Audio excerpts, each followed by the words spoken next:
I accidentally double-clicked it, so that just stopped immediately the recording, so now I have to go and find the damn record.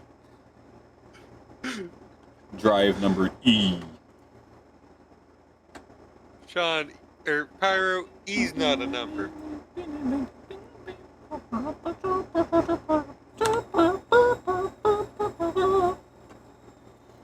Alright. So, I'm assuming we don't need to recap it last time. Maybe. Alright. I need a bigger swig for this thing.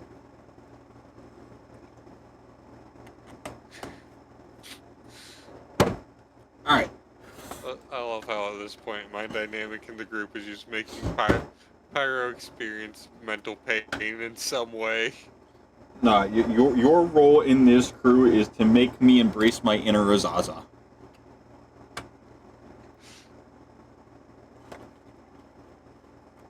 I'm taking another swig. So, do we genuinely need a recap or no? No, we should be fine. Okay. So, pretty much at this point, you do have free reign of the airship. It will take a handful of time to get to where you need to be.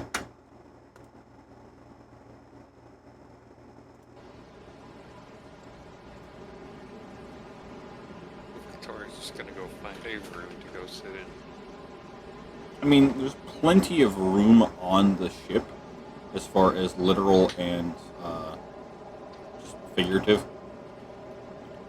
Let me grab my handy dandy here map. That's not a map, that's a table. It's a bomb.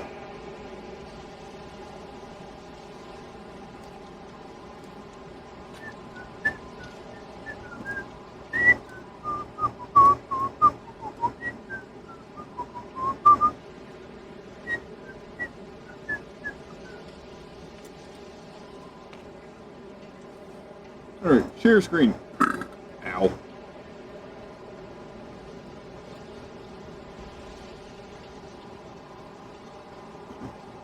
So here is our handy dandy airship right here. There is a lower deck, but I'm not going to get those versions. Here is a thermonuclear bomb. We're dropping it eventually. Where? Well, we're not knowing. We just got a timer. And Wales. There's a timer, and no one can read the numbers. So eventually, it's going to drop. We're not sure when. The numbers are written in Cyrillic. Backwards and upside down, and out of order.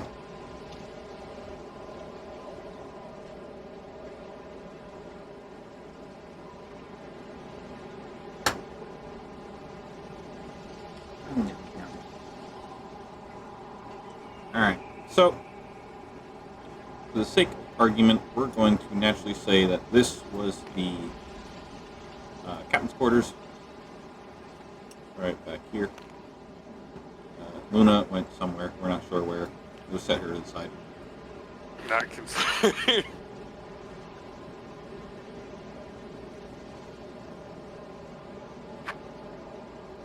Alright. Do we just want to fast forward going to Ithilien, or do we want to make time on the ship? I was going to say Victoria is going to a room to either be alone or just sit with Lucas that is up for Sean to decide. Where Lucas or not will come. Or Lucas Heineken will come. Shut the fuck up.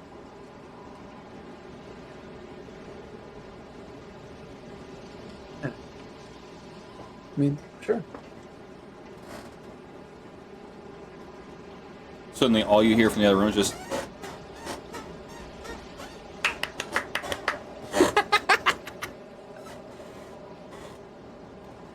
That was a really squeaky chair.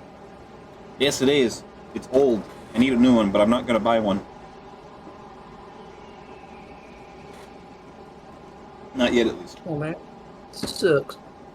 It does, because it just slowly lowers without me lowering it.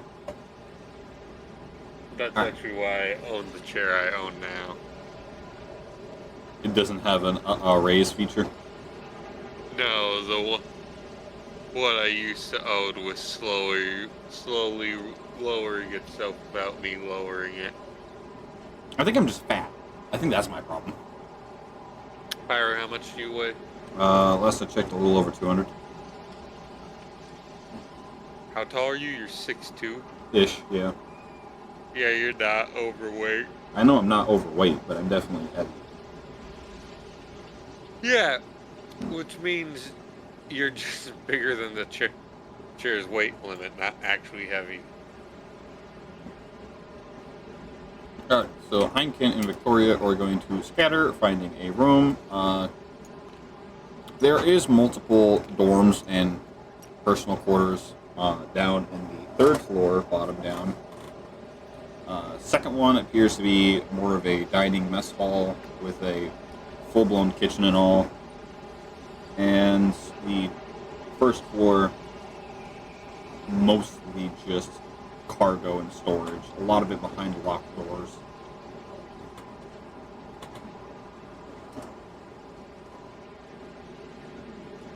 And for someone that is running a cargo ship and believes people aren't cargo, there's a hell of a lot of people on this ship.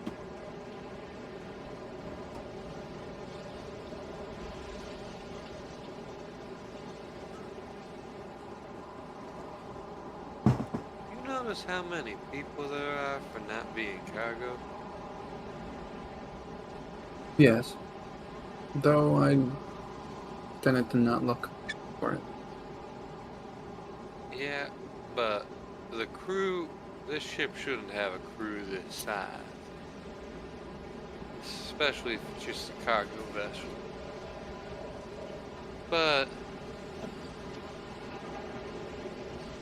I don't know that I really care about that.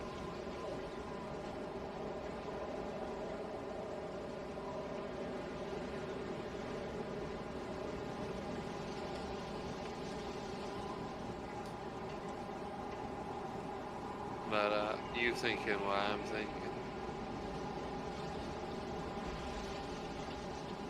Can't read minds. Sorry, I had have to. I'll try my best. No promises, though.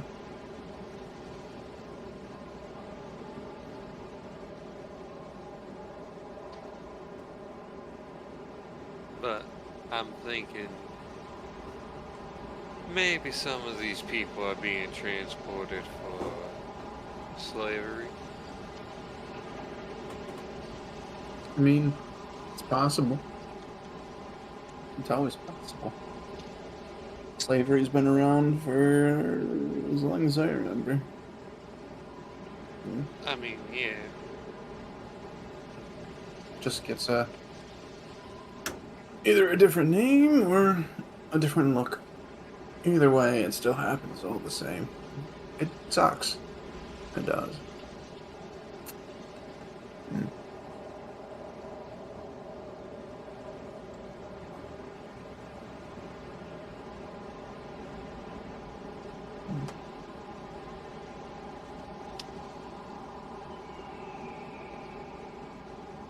But we figured out she's being fucked with and not that I was fucked with time-wise. But that is quite the head.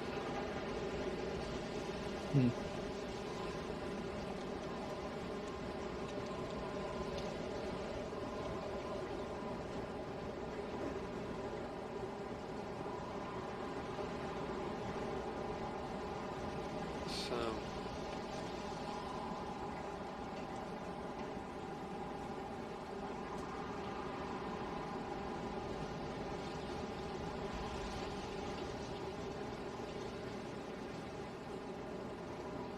what are you thinking about all this subject?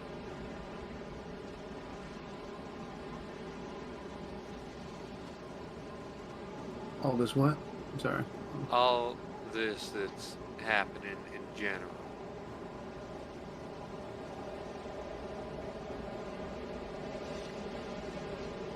I try not to put too much mind to it. That's at least my idea. I'm more focused on the people. Like you. But, as for all this shit, Well, not necessarily the shit, but the shit that's happening. Like the shit we just found out that there's people apparently pretending to be me. And I hear Pyro's mom calling for him. Nope, not me. Or, oh.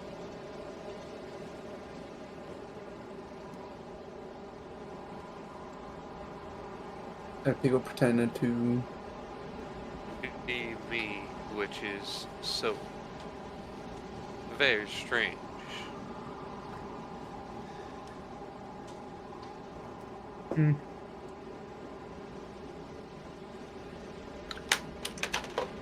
Probably gotta find them soon.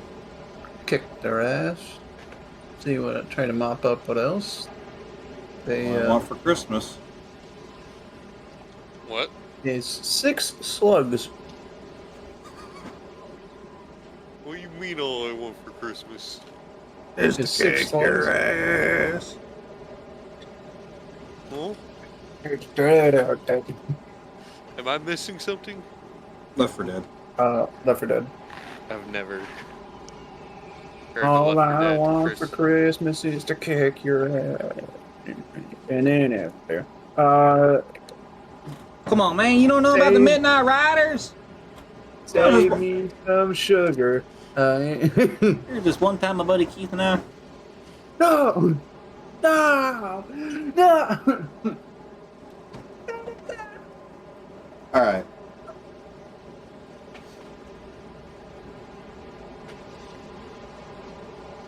But yeah. Obviously, you gotta try to mop up whatever else they might have done. I mean, is what they did really that bad? So far, at least. Yeah, but that...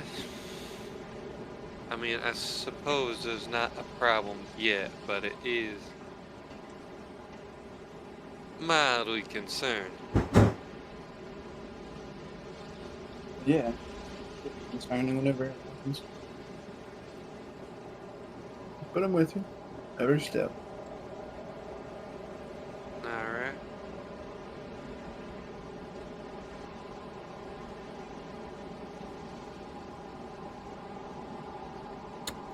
Completely out in left field, as you're making your way downstairs, having this little one-on-one conversation, someone very short but looks physically mature, possibly a halfling or dwarven, not a dwarf, but definitely short.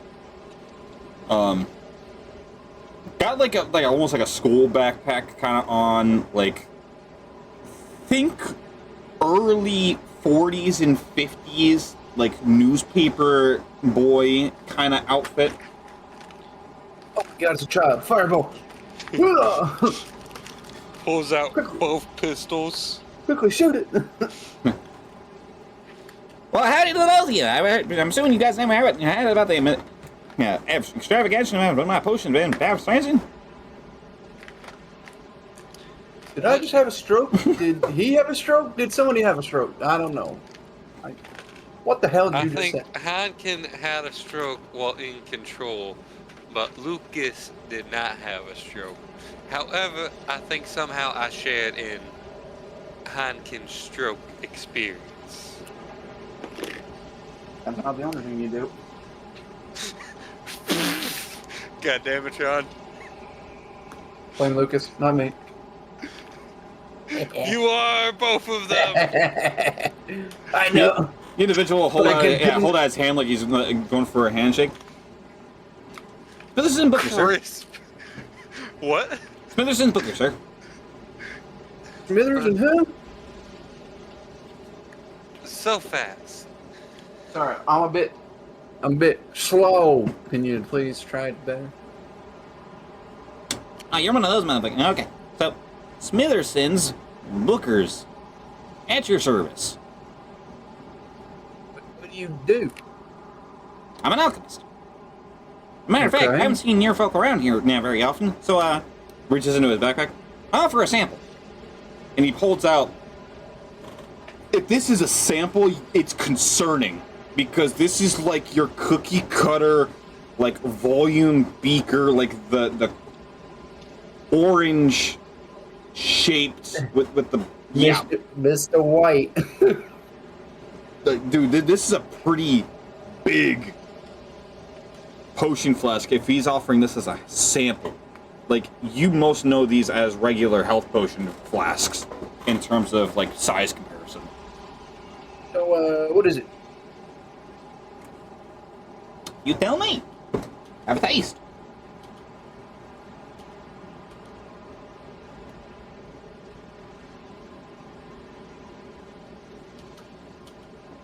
What do you mean, my kind?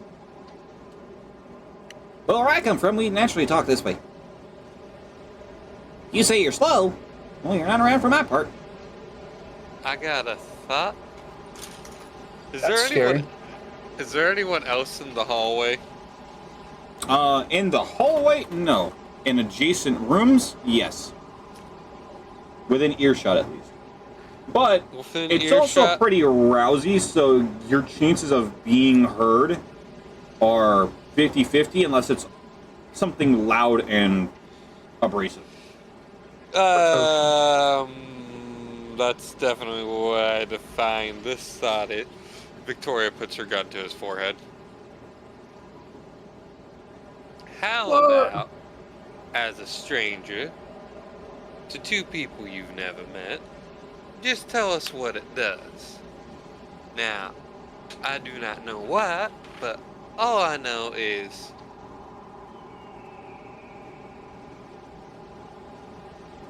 you could be trying to poison us, and... Now, why in the 39s do I do that? What kind of investor do you take me for? Why would I poison a possible returning customer? You tell me. You tell me! You're the one who judges me lowly! Well, you're a strange man on a strange vessel, coming up and offering an alchemical concoction with no description of what it is. So, perhaps, you would like to explain it. He looks perplexed, like he's never had to deal with this before, and is very just like, what do I do? What do I do? What do I do? What do I do? Hey, personally, I don't agree with how she's doing this. However, to me, it is very awkward. You know, I would just like to know what is here. I mean, I don't think she... I don't control her, obviously. I control this other one. On her gun. Could you just maybe, like, tell us what's in it? Unfortunately, I can't. What do you mean you can't? I can't. You mean you don't know? Yeah. Oh. Who made this? That would be, Mr. Grigo, sir. Who's that? He's the fine alchemical that works at the company that I work for. Okay, cool. What's the company you work for? Maze's Alchemical Amazement. Alright. And what does he usually specialize in? Do you know? Usually he refers to any kind of concoctions that can modify or manipulate one's athleticisms, or, say, agilities, or the way the mind works. This motherfucker just tried to give me an energy drink. What do I look like? Is that what people call these? Some sort of loser that needs this shit? No, I'm kidding. I'm very appreciative. What'd he say it was? Sean said, "Is this an energy drink?" And then she goes, "Is that what you folks call these?" It's something that modifies somebody's athleticism. or agility or how the It's mind works. Fucking energy drink, or it's Coke. It's very much pale white liquid. So it literally could just be liquid form of. It could just be crack. No, Pyro described it as orange earlier. It's Coke. It's Coke mixed into Oh my god, OJ. it's Fanta. No, I was saying that the size of it, like the size of an orange in the palm of your hand, it's about that big of a flask. Oh my god, he's giving me crack. No. Mm. Mm. Alright, so... Alright, I'm putting it in the goddamn voice chat. He's giving me crack. No, One of these. It's... we'll figure it out by keeping the gun pointed at his head. Yeah, I see that. I've gathered that. It's funnier though that...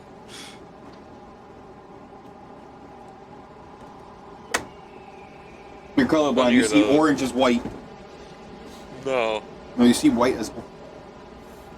No, it doesn't work that way. And I don't have monochromia. I misheard you describing it. I might have misspoke even. Because I know I said it looks like some kind of orange shape. I might have just said orange. Either way, white liquid, pale white liquid, milky in color, inside of this volumetric container he is trying to offer you as sample. Wait a minute. Is that just a jar of cum? Well, it could be three different things. It could be cum. It could be really, really expired milk. That's cheese. Or, well, no. You had to process it. You had to shake it up to become cheese. Or a third, more ominous option, a solvent.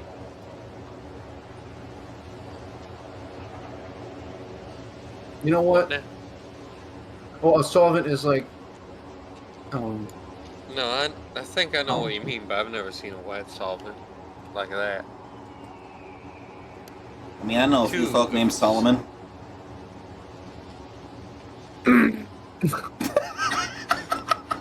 Puts hand on the trigger. Motherfucker. Puts hand on trigger, motherfucker? You only need a finger. You're gonna sip your whole hand into the trigger was. It's like one of those little hands that you put like a finger glove type thing. It's just... Yeah, except for some reason I have full control over it. Alright, he's just gonna go ahead. No, Unscrew the top. Quick swig. Quick swig?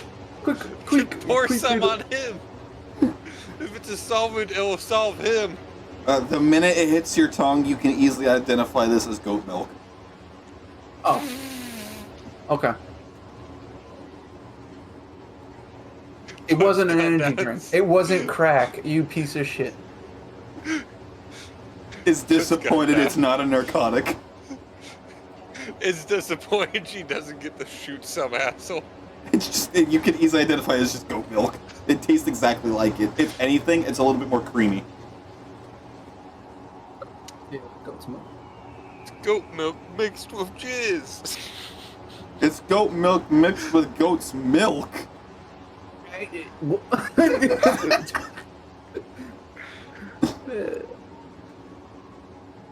Well, I got the two mixed up. They both are in pink in color.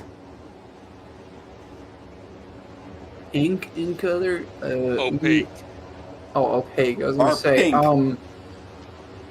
Yeah, that's what I thought you said.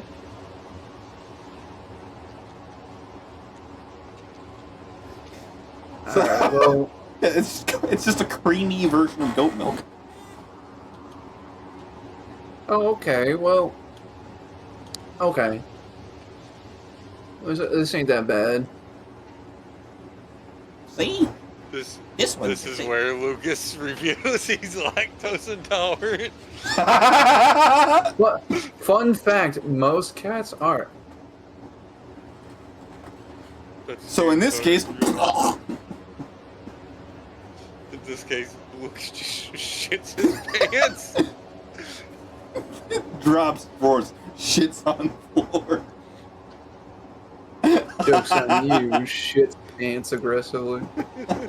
Victoria just steps the fuck away. Like that scene from Green Mile where you just very casually see it trickle down the pant like sleeve. Moving on.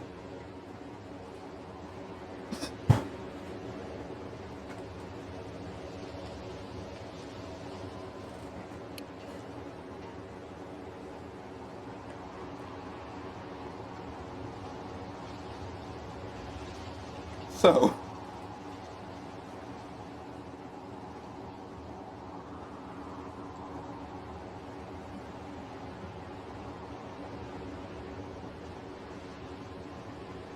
So,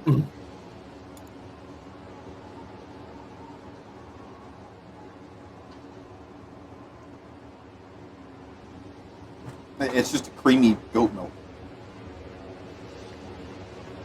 sweet.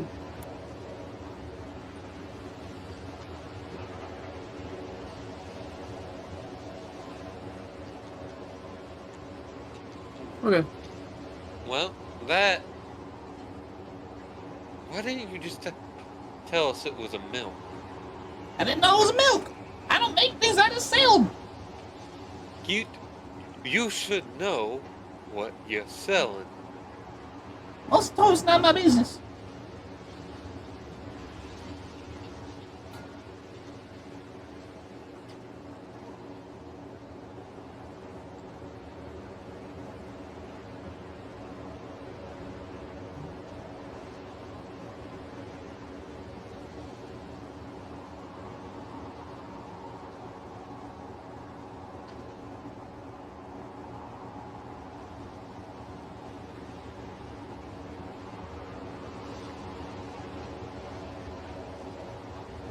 I see. Alright then, let's just...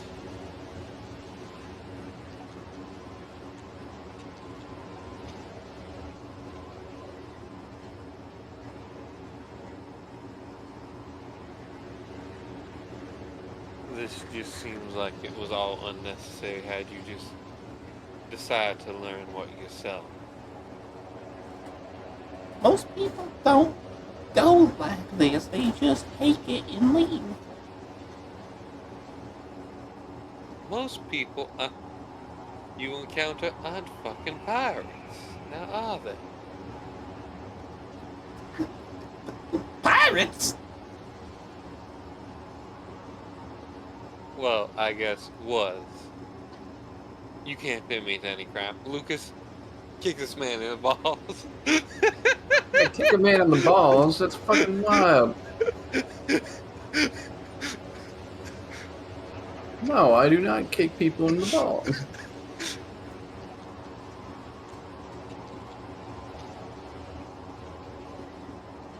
I mean, he's done nothing to get kicked in the balls for us.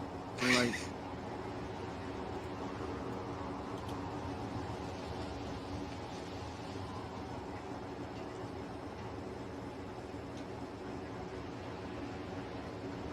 What?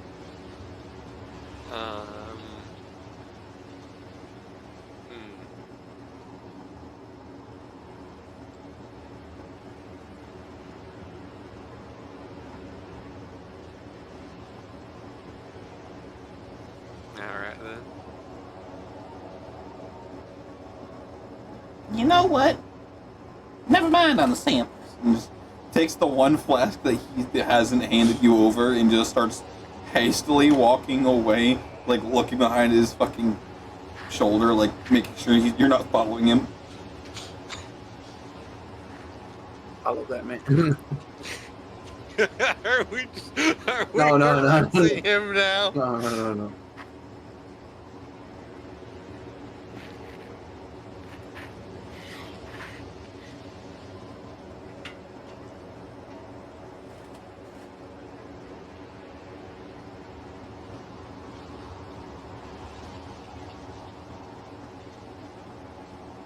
And now Heineken just casually has a flask of goat milk. It's not the weirdest thing that's ended up in one of our characters' inventories. Looks Jack at says a your can of- 5 human teeth that you're still confused about. Yeah. However, I was gonna pros Jack's can of Pringles. Jack's half-eaten can of Pringles. For dramatic effect, crunchy. Oh, I'm not on the right soundboard preset for the fuck! Alright. I was gonna play. You can't keep getting away with this! Pyro just giving me the weirdest shit in my prologue character's inventory.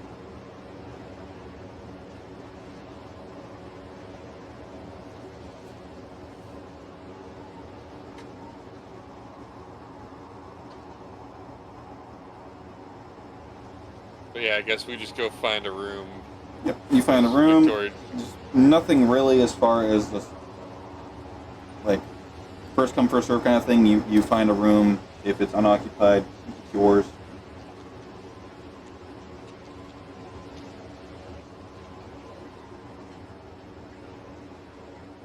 You find a room. Find one that seems accommodating.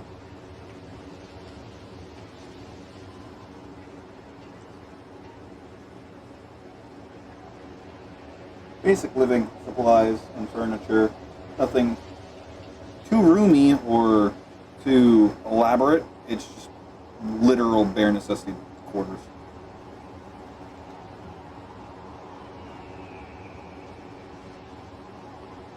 So she's just gonna get on the bed and lie down.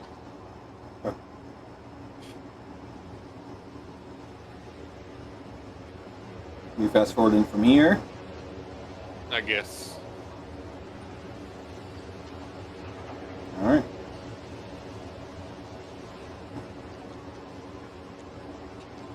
So, 2 days travel. And, for the sake of lore, everyone is up on the... Where's my boy? Where's my boy? On the main deck. And from a far distance, you can see, even while several thousands of feet in the air, what appears to be land. Very, very similar to land if you were on basic water. Like you are level with it and slowly going closer. Upon getting closer, you can see waterfalls just raining down from what appears to be the edge of massive floating rock. Lots of very flourishing foliage, trees. Pretty much think of that one scene from the original Avatar movie where they're flying around on those bird things I will never remember the name of.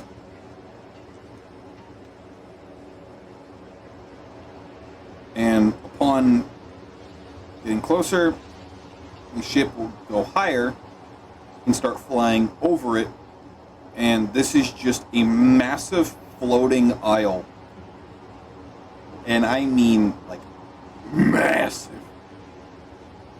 To which then the airship will fly over a city, find the dock, and then land.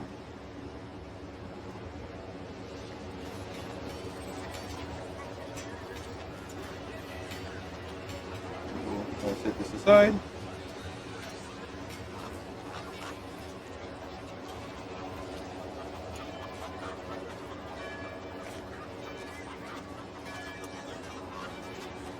Yeah.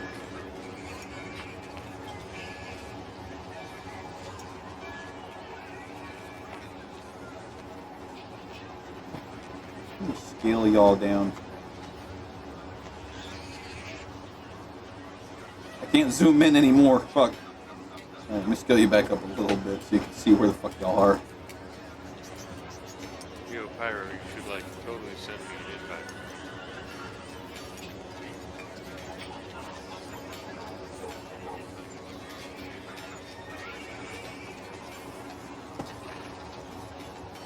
Full disclaimer, I did not make this map. I just ripped it off the internet. It seems fitting. Pyro, why is this gay porn? Oh shit, wrong filter. Suddenly we have Sean's full attention. It's the Arbiter anally fucking the Master Chief. Why does the Arbiter have 5 penises? I'm concerned about that. I'm more concerned about the 3 titties. Last I knew, he has 0.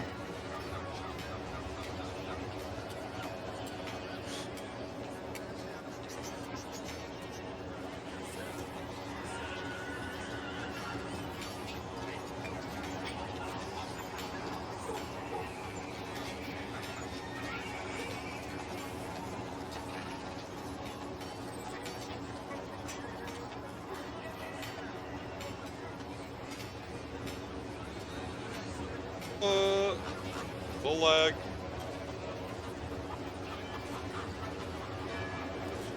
Where the fuck are? Oh my god. What?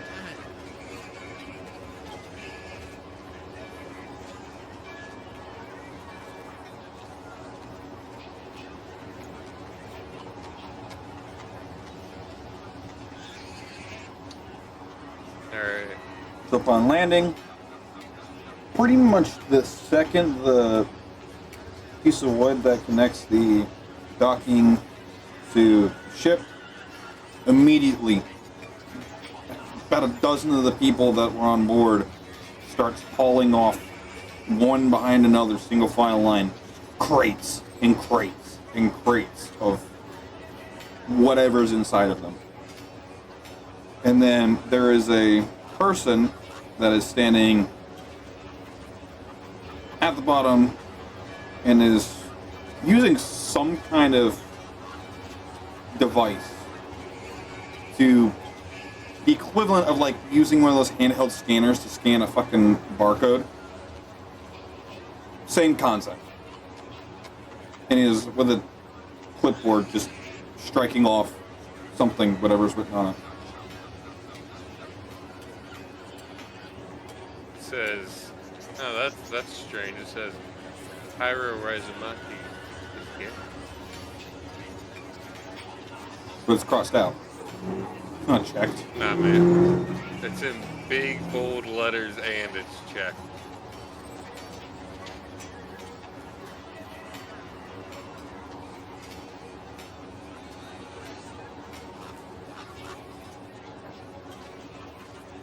Pyro questioning his life choices.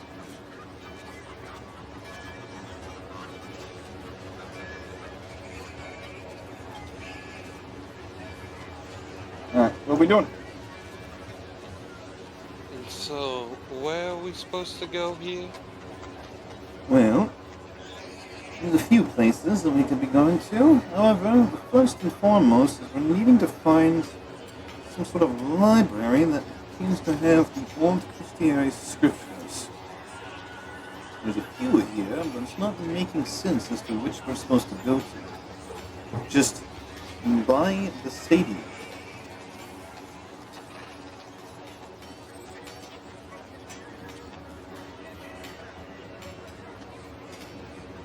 But I do say, is it just me, or is this place rather expensive?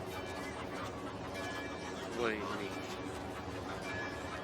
Well, apparently, judging by what talents I naturally have come to, and by what little bit of belongings I do have recovered, I am supposedly one of, well, wealth myself. But even then, this seems very rich for my taste. There's something about this area seems very, well, prestige.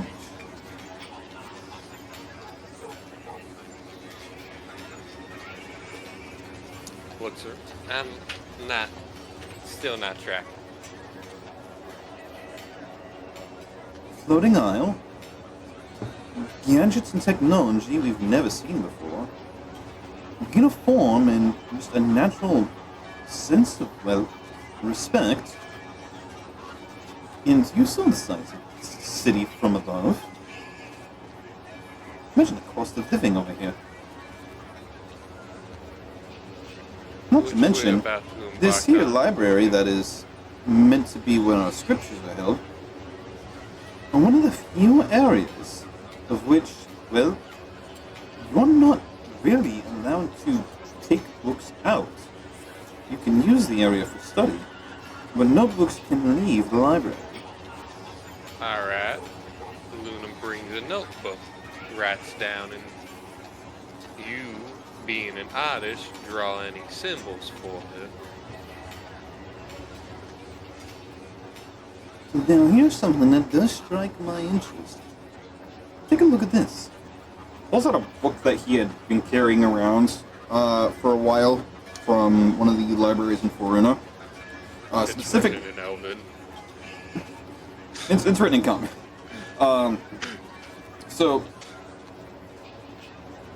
it states that Aphelion is one continent made up of 9 different floating isles, and each isle is pretty much like a level of social class.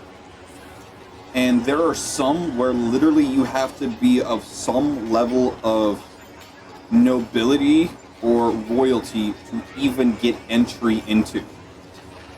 And there are some where it's just anyone and everyone can get into. But each isle is literally a social level of who can come in and who can enjoy the leisures that are within them. You guys are on the academic aisle because there's a lot of things here that are either academy related or knowledge or overall residency for those of the academy. The library that Nisha is referring to is one of the main libraries that anyone and everyone would like to visit because of not only how vast the selection is, but as he stated, no one can take books out. Anything that gets put into it is either of historical value or is a piece of history that without it, the world is lost, much like the Christianity scriptures. In fact, there's actually a segment in the book saying how a lot of the infernal and underworld, I guess, entities, for lack of a better term, try to raid the library, and pretty much the whole town would rather let the whole city burn than to let anything leave that library. I'm about to experience a lot of racism in my past. Well, being that we are somewhere that, well, apparently is culturally diverse, point us, I would say, they will either be racist to you being a tiefling, or by your attire of looking, well, for lack of better terms, stealing. Is dressed like I said. Is just dressed like someone like has normal clothes on and then just a coat over that. But you could use your anonymity to your advantage. I'm very positive, close to no one knows who we are. And being that we are on an isle that appears to be open to a vast majority of the public, if you can even afford to get the fare here, they assume you would have the fare to leisurely please yourself amongst. Alright, me just paying. Why me? Shakes his coin purse full of fucking platinums. I'm going to. And be as entirely Luna honest. walks by, and you can tell quickly that there's like a very cold tone to it. This whole adventure was your idea anyway. And it's just She walking also raises forward. a good point. I'm going to be entirely honest. I'm glad you chose the words you did. I wouldn't take too kindly to the other words. What words? Not you. No, I'm confused. What word? Yeah, he just whips out the slur. Yeah. Oh. I'm confused. What words? Heineken is mad about. Are you? No. He's saying he's glad he didn't choose other words to describe your attire.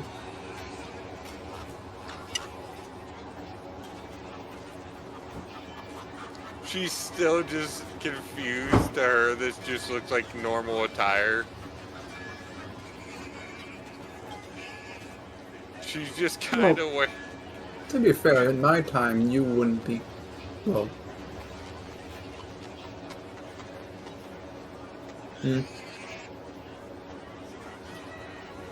Yeah.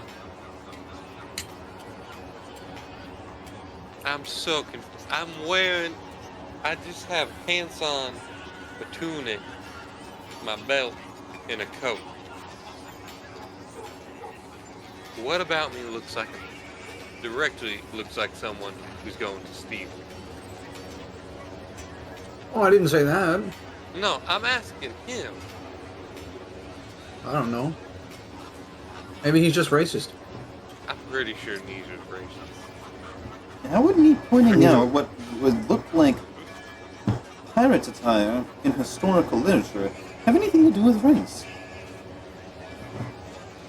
That doesn't look like pirate attire. That looks like a. Well, Maybe not nowadays, but once upon a time. once It's a upon a time, fucking motherfucker. It's a shirt, It's a shirt and a belt. pant. pants, and a coat. The coat is the primary suspect, at least to what It's a literature pirate depicts. hunter's coat, you idiot. How do you think I keep my guns so comfortably? How do you think I keep my guns hidden so well? She just opens it to reveal it's got a, like the six, like the inverse version of the pirate chest bandolier that has six guns down either side, but has 6 guns down the side of the coat. Or well, Fucking 6 Neo. 6 6 empty holsters, mind you, given the fact we know where she personally keeps her 2 main pistols. Yeah, instead of those holsters are full of watches. So, They're full of just off-brand Rolexes. you're right about someone being racist towards you. The only thing I could think of someone being racist towards you for is the stereotypical attire you wear to which that one would steal, or the fact you're a tiefling. But being this place is very culturally diverse, due to its, Okay, well, one would not be racist. One would be... I don't know the word for what one of them will be, but the word is not racist. you will be However, discriminated against. one, Potentially. this is a pirate hunter's coat. They don't know Very that much- is my point. Just like they don't What do know you know? you. Because Lucas. no one here knows us. Anonymity. We have Well, that advantage, no, but we also have that not disadvantage. Heineken, Lucas. Well- Lucas, look at my coat. What you see? That's a puppy. Hello. Sorry, I heard the dog like completely like drown you out. I might have an Lucas. answer. She pisses on the bed. I swear.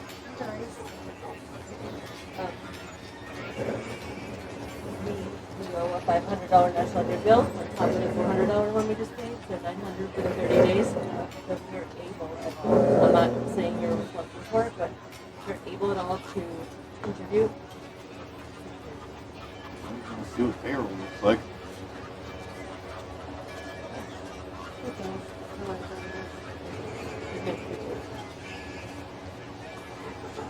Lucas. Hey, hey, hey, hey, hey, I'm hey. specifically talking to Lucas. You have What? a light right next to you. Your other left. There you go. Ah, fuck, flashbang. Pyro is now permanently blinded. He's not.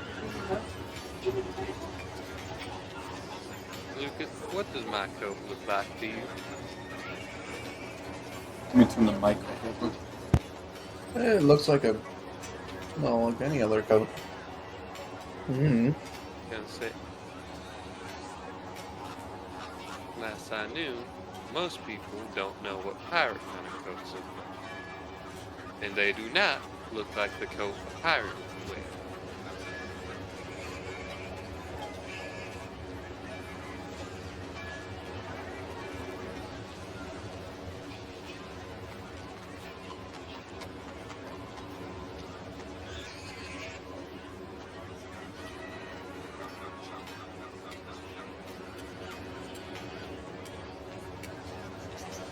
Alright, I'm back.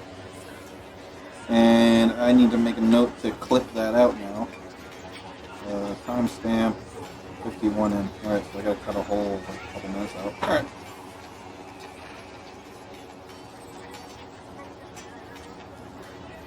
But, Nisha, the only reason you think this looks like a pirate's coat is because you know that I am. However, pirate hunters' coats are just meant to look like noblemen's coats or noble women's coats, and provide a place for a pirate hunter to hide their weapons, so that when the decoy ship gets boarded, they can take out a whole pirate crew and collect a king's bounty on some pirates. Hence why, when I found one, I took it.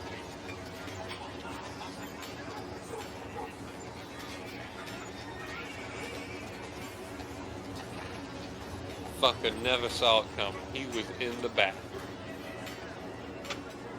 Got blasted while taking a shit. No, Victoria just stole the coat. Just straight Skyrim squats down, goes up to him mid shit and takes it off of his back, and he never knew it. No, he wasn't wearing the coat. It's funnier this way. In my mind, it was like hanging off the back of his chair, so Victoria's just like, don't mind if I do. He just be, some dumb fuck just became a pirate hunter. She sat there in a bar. Don't mind if I do. She leaves, the pirate hunter comes out, just, oh, where's my coat? Has to go through the whole pirate hunter training course again to become a pirate again. Alright. Or to become a pirate hunter, or to get a new coat. If you're going to be discriminated against, only one way to find out, but very unlikely. If they are, then they just naturally are. I wouldn't say it's necessary towards you. Well, one, what you in particular was saying made it sound like that because what Drakich's army did during the war, they would be racist, which is why I assumed. I don't believe you're going to be actively guns blazing, rushing the library to burn and pillage anything that could be discriminated against them or make them to be the bad guys. Because in that case, very much so. That's why I thought you said.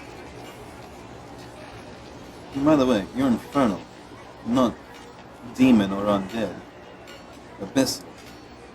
It's predominantly what is all this going on. Wait, Drakich's army. I thought Drakich's army was composed of both infernal and demonic. He rules over the underworld. He does, however, there are, much like our world, very different sections of the underworld. And anyone that was infernal that were to rush this is direct under him. Most infernals do not get along with abyssals. In fact, I think they're direct Fair rivals. Well, So the you only reason they remember would join up is the classic, the enemy of my enemy is my friend. Well, don't you remember that slut we were with for a little bit? Also, hold on. Can we pause for just a second? I swear to God, the from the fucking Friday the 13th is actually hidden in the background of this sound effect that you're playing. And it comes right after the pig squeal.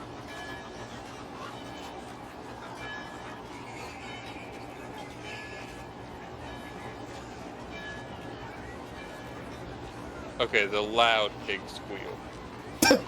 Did you hear it? No, that was another pig.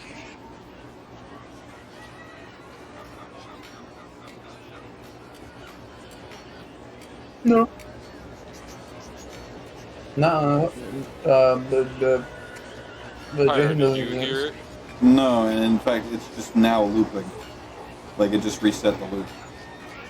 Okay.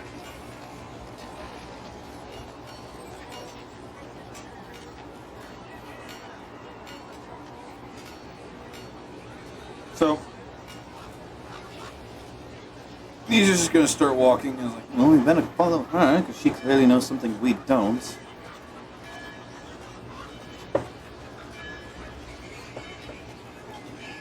Yeah.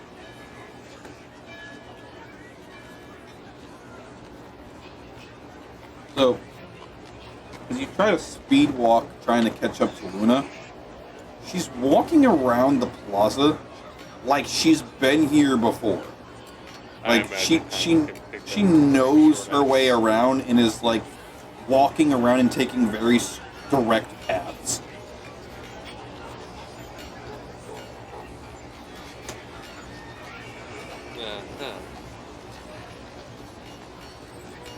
And then will lead you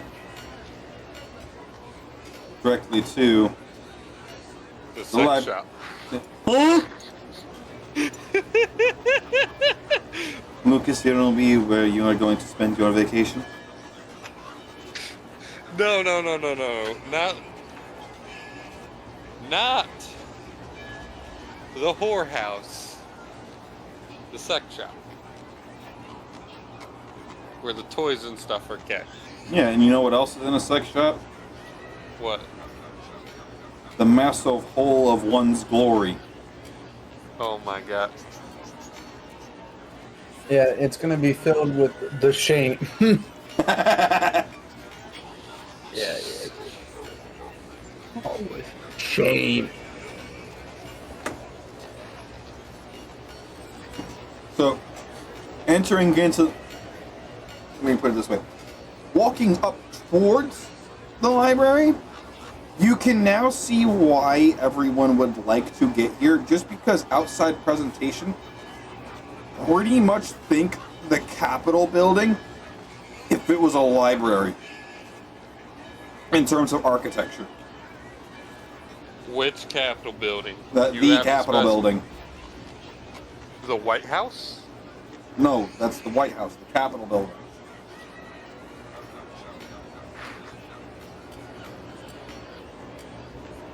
The thing that got raided on whatever it was that one day. You mean the Congress building? Is that what they call it? I just always No, called it it's the the Congress building. U.S. Capitol building. Yeah, I didn't know it was just called the Capitol building. I was thinking of literally my state's Capitol building. No, you're fine. But yeah, it is quite literally just commonly referred to as the Capitol building. Huh. I did not know that was its actual name. I just assumed it was the Congress building. Because, you know, that's where Congress is. True. But it is directly named the Capitol building. But imagine that, but a library. Like, you enter into it after going up the few things and steps, and wholly spacious. Like, already going into this, you're pretty confident there's at least a couple thousand people already here, just either working, studying, or a little bit of both. Already, you can probably count on more than two hands how many librarians there are in just the first minute of walking into this building. Guys, there's at least 12 librarians. Well, with a place like this big, you're going to need them. Especially to make sure that nothing gets stolen or misplaced. After all, it would be deemed treason if we did.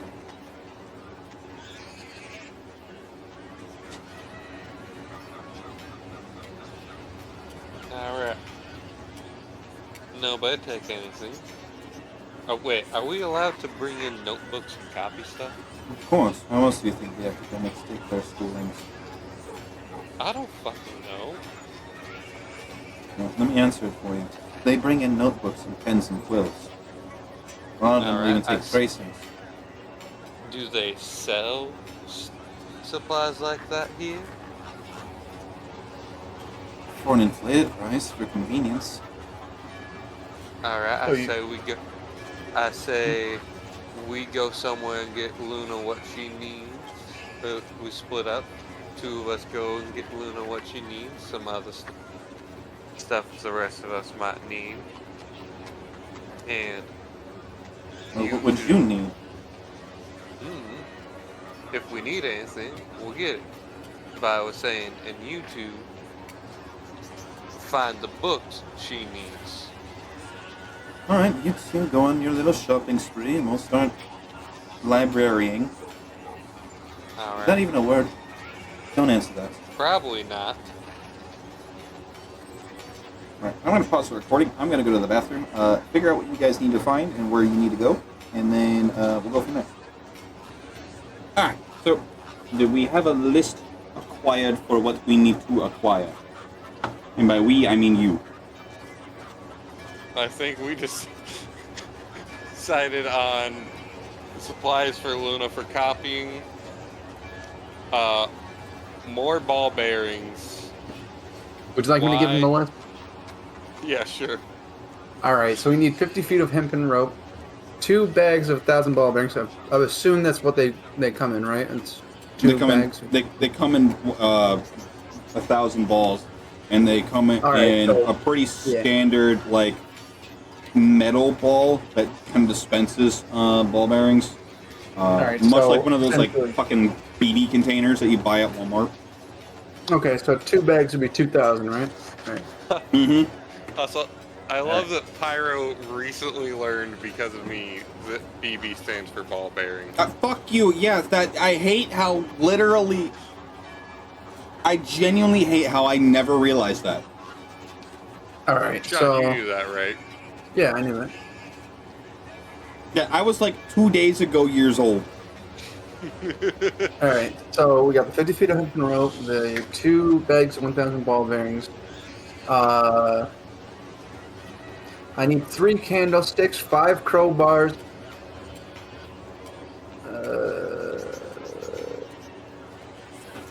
Genuine 10 question, why podcasts. 5? Shut the fuck up. Why 5? Don't you fucking worry about it. Alright, calm down. Alright, well, I'm not finished yet. Need a whole bag of jelly beans. Alright? You are not shoving them up your ass. No, I did not say that, fuckhead. Tori just made the same exact joke. And I said, no, we're eating them. Actually, I said I know where that's going. I did not make the same exact joke. Alright, well, you didn't know where it was going. Yo. Alright, so Wait a minute. Let's see. Hold on. Alright, let me pull out a calculator real quick. Alright. Alright, so we have 50 feet hempen rope. 3 candlesticks. Hold on. There's that, so that would be this much. 3 candlesticks, okay, so that's easy. We can downgrade that to 3 crowbars. Oh.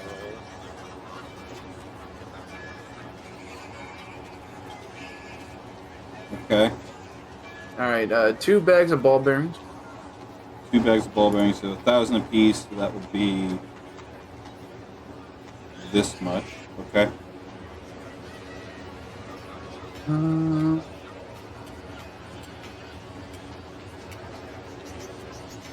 on 1 second. I smell a bonfire. Yeah, your house got set on fire. Do. A boomerang. Do you want it to come back or no? Non-returning, please. Alright, so the price goes up from that one. Oh my fuck it, give me the returning one. I guess. Okay. And a bucket. Dear God. There's more. Is that the whole list? No, why am and I- a It's a what? bellows. A bellows? Yeah. What's a bellows?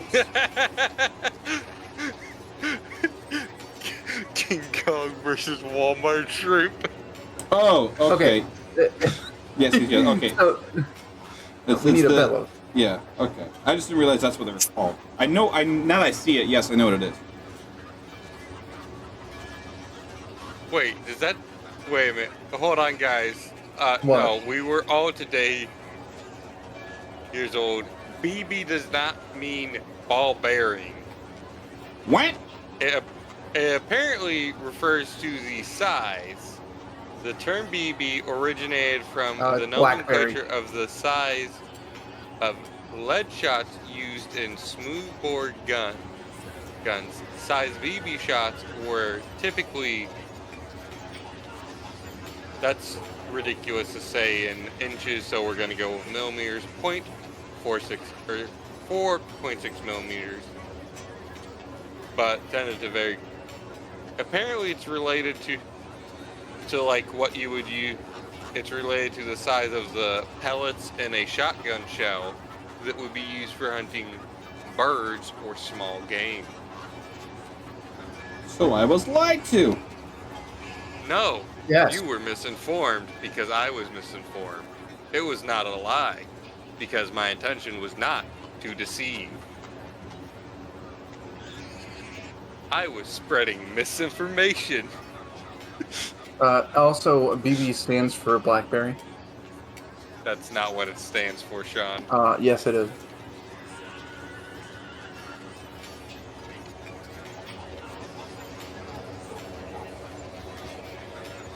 Also, Barbados.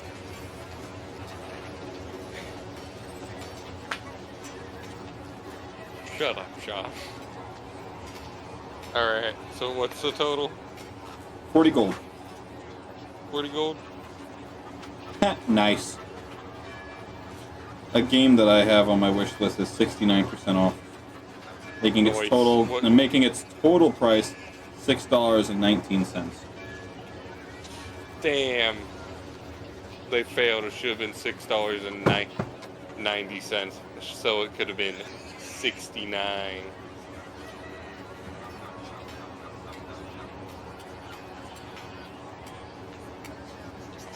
So, yeah, 40 gold even. Sweet. Alright. Low key, why am I nervous that you guys are making this to make us some kind of fucking trebuchet? What the Nah. fuck? I mean, okay, go off, King, I guess, but what the fuck are you talking about? That would be absolutely hilarious, but none of this is for that.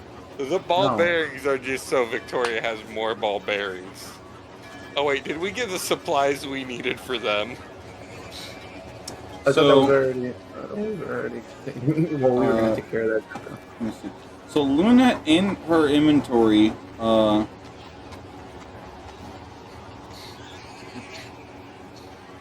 does already have part of her background inventory, a book and quill, and then Nisha Yeah, but I has 3 of them. I assume we're gonna need more than 4 books. If you use more than a couple hundred, if not a couple thousand pages, good God, learn to write smaller. No, write bigger. One No, letter the per page. Fight him. The Fight assumption him. was we needed more books.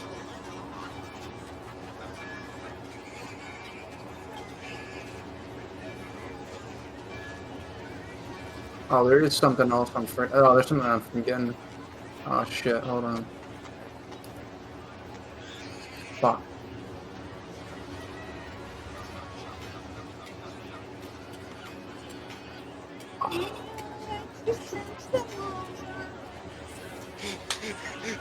The radioactive chips in Walmart. Just took one bite, now I glow in the dark. What did I feed my kids? I fed my children. What did I feed my children?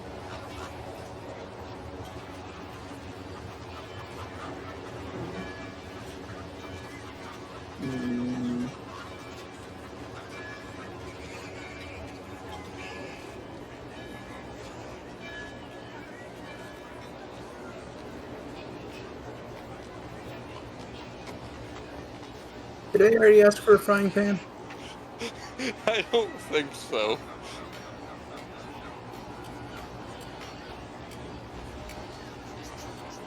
Hey, big man.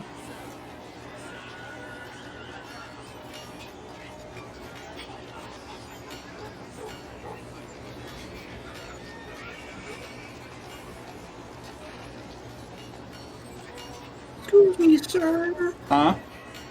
Can I get a frying pan too? It's another gold. Oh, sweet.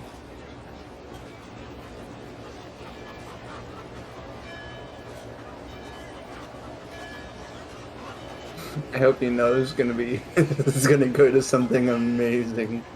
What is the frying pan for? I'm curious about that. All I can think of is insert Taco Bell dong. Oh, you mean this? No! There we go. I thought my previous gun sound effect was it.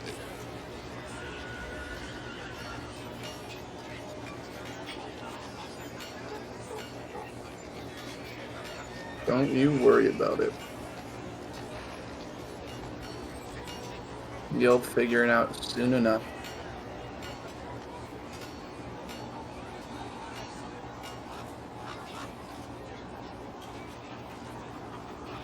I'm just trying to see if there'd be anything else. Anything else possible.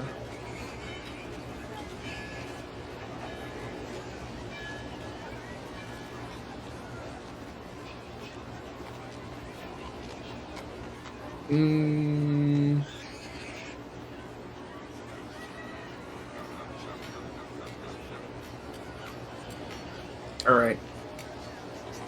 I do have one last thing. Oil. But cooking oil. Cooking oil? 3 gold. Cooking. And that gives you a gallon of it. Ooh, what if I were to ask for a smaller container of it? You can get a liter of it for a single gold. Alright, I'm gonna get a single liter of it. Okay. For ooh.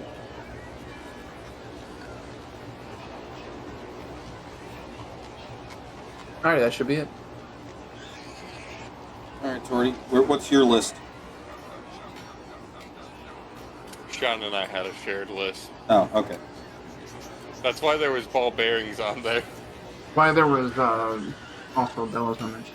Sorry, wanted me to get it. That's just because it was a random object I decided to get. Oh. Now I Hey, can just you know what? imagine Victoria like pumping the BBs into the bellows and then just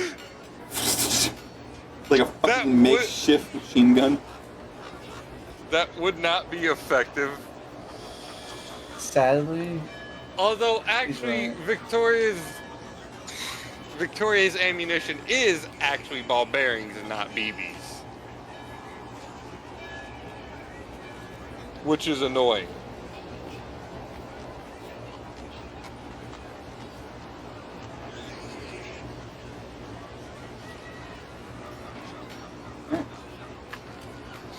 Alright, so I now have 965 ball bearings plus 2,000.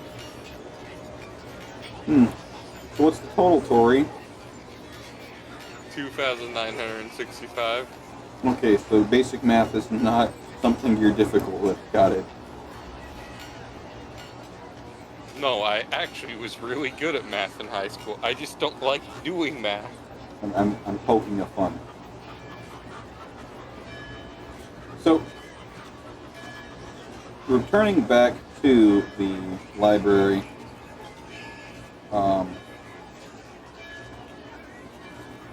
takes you a hot minute to find Nisha or Luna.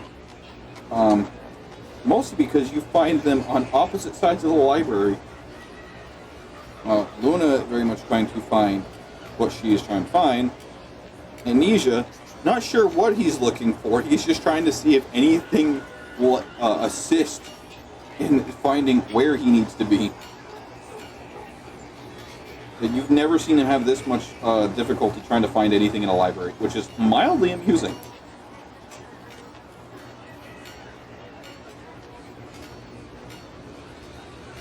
I feel like this guy needs a coloring book and some crayons.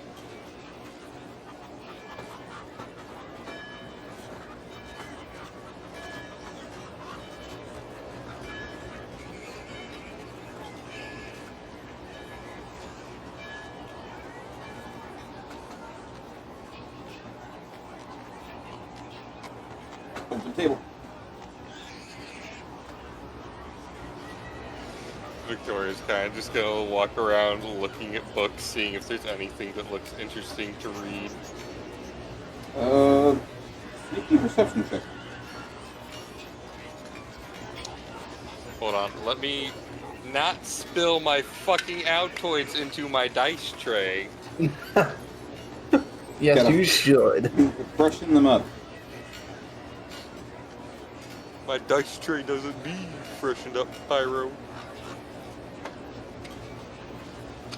But your balls do. Huh? Deodorant on them. Sweaty motherfucker. With a Brillo pen. We just started bullying pyro mid-session. 15 total. 15. Yeah, total. So, as far as interesting, you find numerous various titles that pop out at you. Some of them, it's one of those cases where like, huh, well that's interesting, let me read the back, and you immediately put it back, you're like, nope. There's What is this book that sounds like it should be about killing vampires? Super fucking horny. Goddamn. Who even wants to fuck a vampire? No respect for themselves. there I comes refuse to comment. What? I Both you refuse to say comment. refuse to comment. So you find a book that catches you off guard, as is a book that is written by one of the Grimbards. And when you open it up, right? most of the pages are blank, except for the last one that literally just reads, "You made it this far. Turn the book over."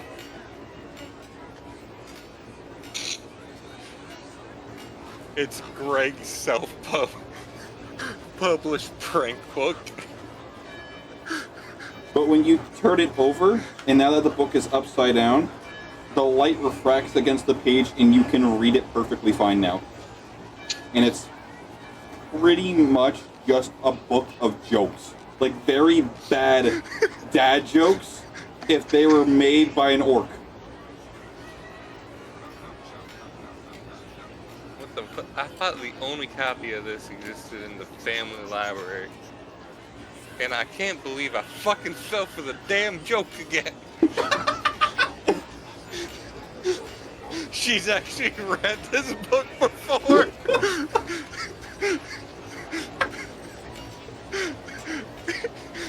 It's canon that this is Greg's self-published book of orcish dad jokes. He made it for The father's fallacy. He solely made it for his son's enjoyment. That's the name of the book, it's just The Father's Fallacy.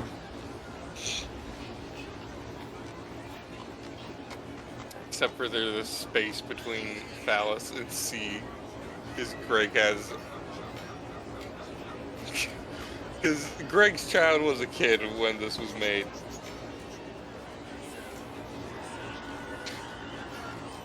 So, as you browse some more, you find another title that jumps out to you. And it's not because it's interesting, it more or less, you feel drawn to it. It's like the glint of the spine and the silver lettering, something just doesn't sit right with you. As you take it off the shelf and you begin to look it over, you realize why. Because it's got your name as the author. What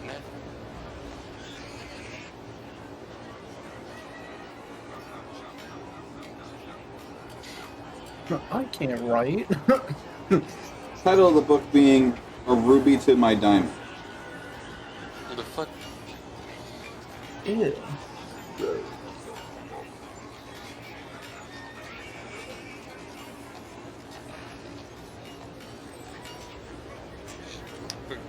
I'm gonna take this and go find the nearest librarian. Okay.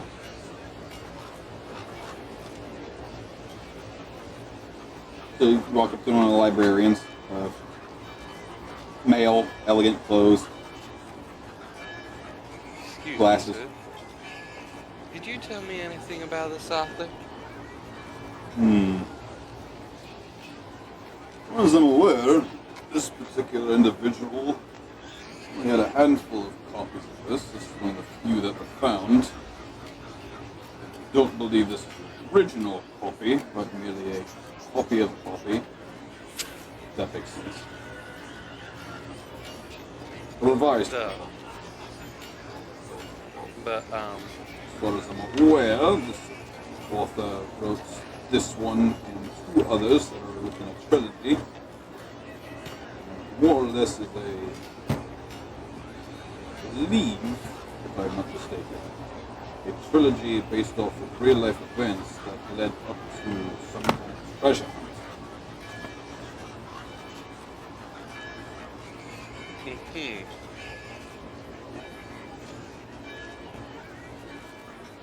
Do you know what the author looked like? I do not. Nah. Do you know if the author has any biography, self-written or otherwise? Looking on database, maybe we can find something. As far as I'm aware, not that I'm aware. So, he'll take out what pretty much looks like a piece of sheetrock, but it's very high tech. It's something to the point of a piece of sheetrock that he's touching and tapping, and just holographic runes start changing as he's typing in different spots.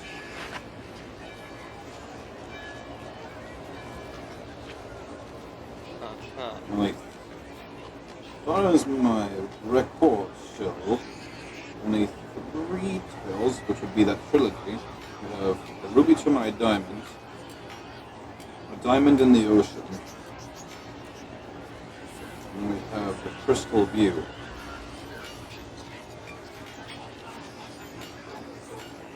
Each of them 3 parts of a single story. Where can I find the other 2? You should be good where you found the first 2. We'll walk back over to that spot. And sure enough, pulls off the other 2.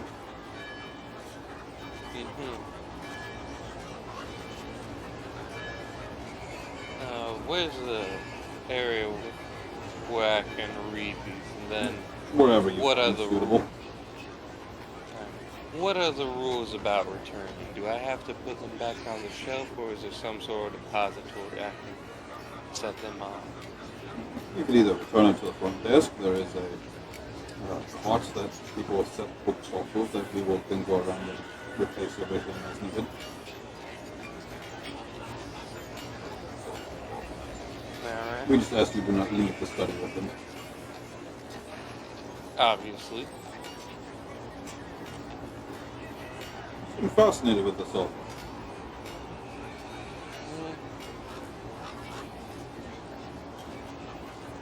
One of my great grandpa in his Lord's mansion, he has a study with a personal library.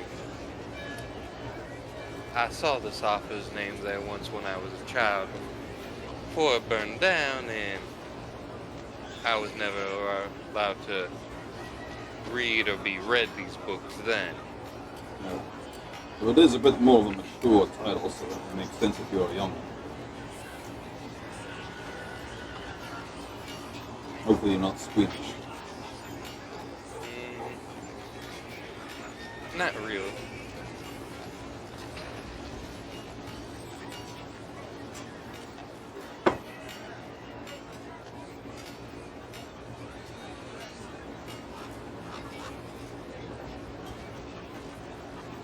And Victoria's gonna go find a place to sit down and read these books.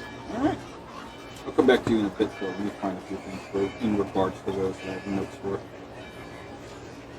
Pankin. Lucas, whichever one this time. Mm-hmm.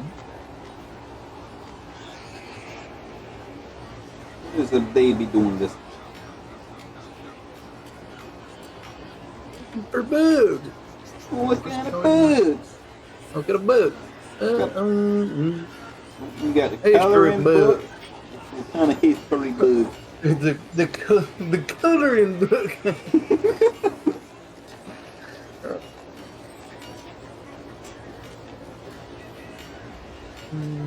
Actually, probably not history.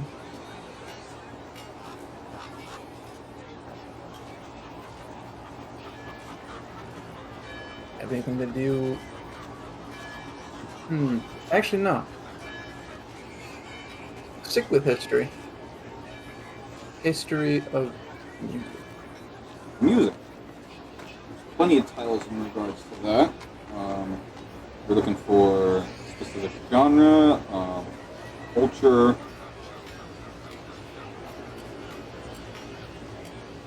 No, just a general book about the history of. Okay. Yeah, if you find a handful of books that intrigue your interest, a lot of it being more old-fashioned or the evolution of music, especially with the coming uprise of bards and common practice. How it used to be once upon a time, you have to be very academically prestige or high social class to acquire such knowledge to be able to play, read, or interact with music as a whole, to it becoming a very common practice that pretty much anyone can learn to play music.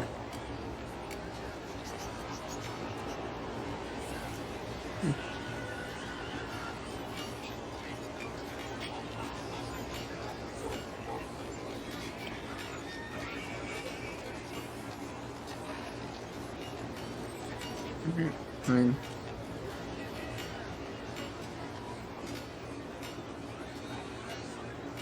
I don't know what else I would really.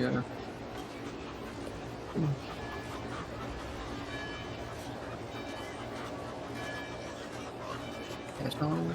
Oh, yeah.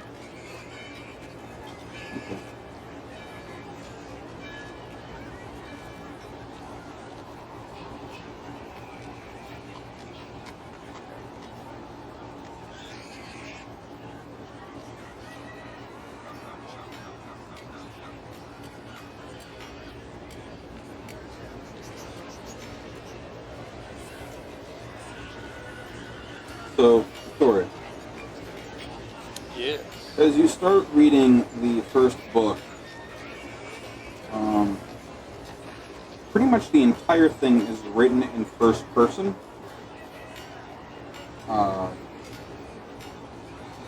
Pretty much try to speed read and try to find a few things that are notable to figure out if this would be you or not. A couple things stand out to you. Is it definitely mentions Yolrith amongst the pages, along with numerous individuals amongst your crew, and this book very much speaks as if you are the captain. Now, does it describe the main person in any capacity? It does, In any of however, a lot of the details are off. Hair color description is wrong, the way you fight and interact, and even the ship is misnamed. You do notice that across several pages there are illustrations and maps that help guide the reader as far as where is the story being taken. Go ahead and make me a history check. On you, I have a 0 in history. No, I don't.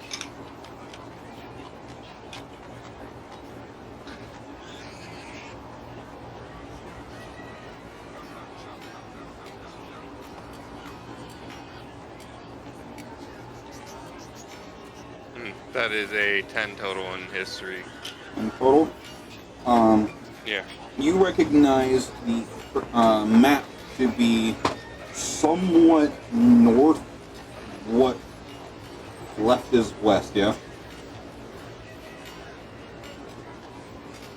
On a compass? Depends. Never eat soggy waffles. Yes. Okay. So northwest of the Rosh area, which is north of Iboria. Context, I will drop a 2013 copy of my world map.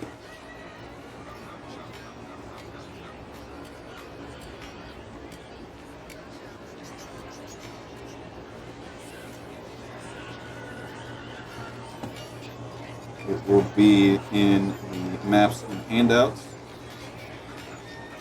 Will it?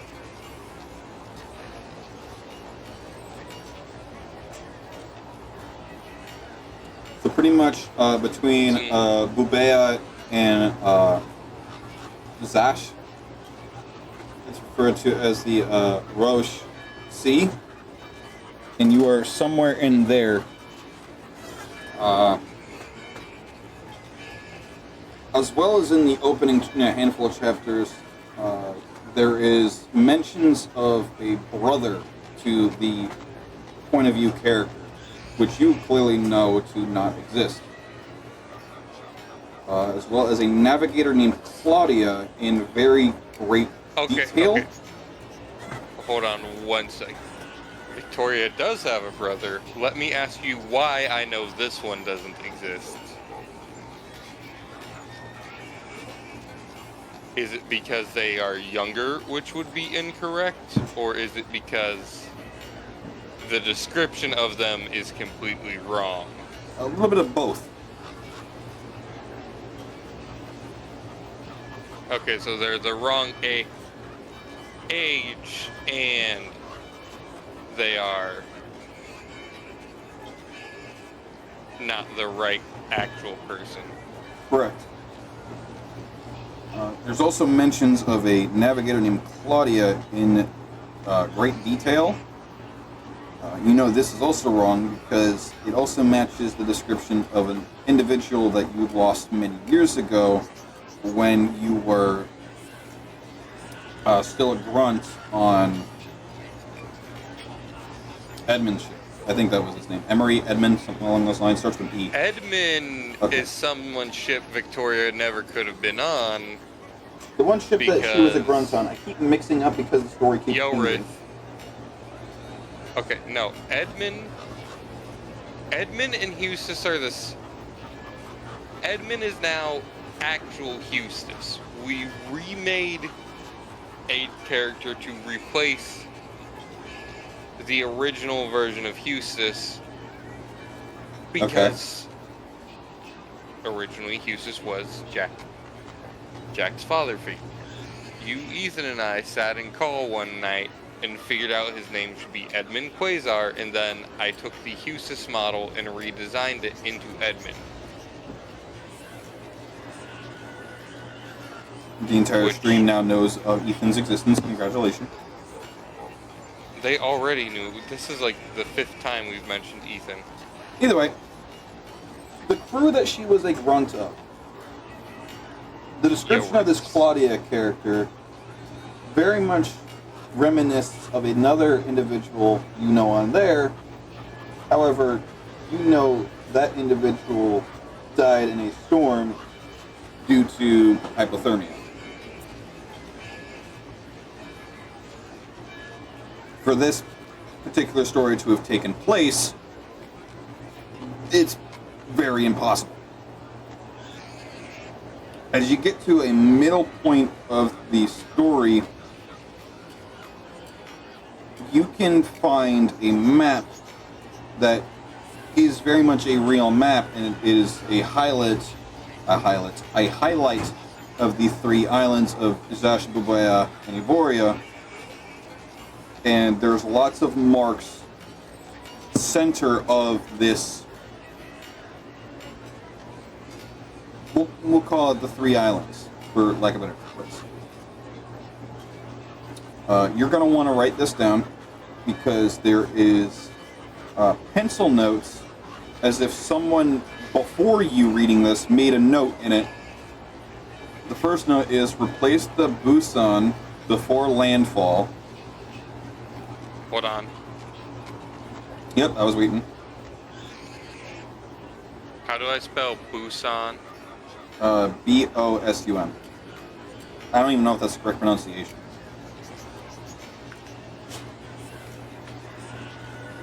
Sean, what is B-O-S-U-N? Bosun? Depends on how you say it. It depends on your region. No, I've never heard that word. I was wondering if you knew what it I was. mean, I'd assume it's a made-up word. It's a petty officer for naval. Before landfall?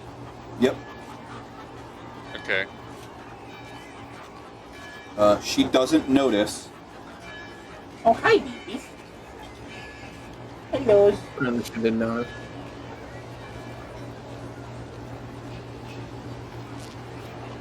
Alright.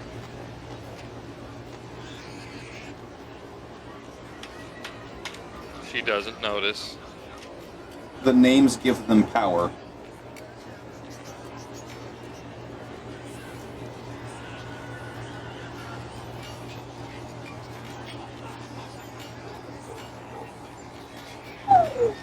Hi. The names give them power. That's it. Just those 3 marks. Uh-huh.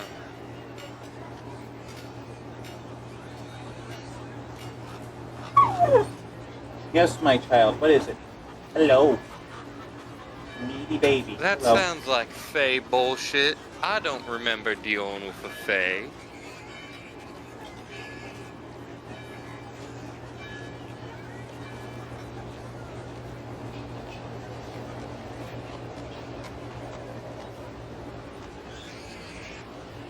So, upon getting to the end of the story, the climax describes the discovery of a opal chest buried beneath a drowned ruin, and inside the chest was nothing, not a treasure, but a single mirror rimmed with barnacles, to which the captain saw herself smiling when she knew she was not, with a beautiful ruby upon the handle.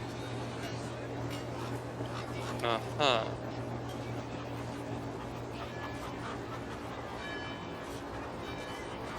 You, as a pirate, can make me a history check with advantage. I'm not gonna use that dice because it's getting mid-rolls. You know what, Chester? Hit me up, boyo.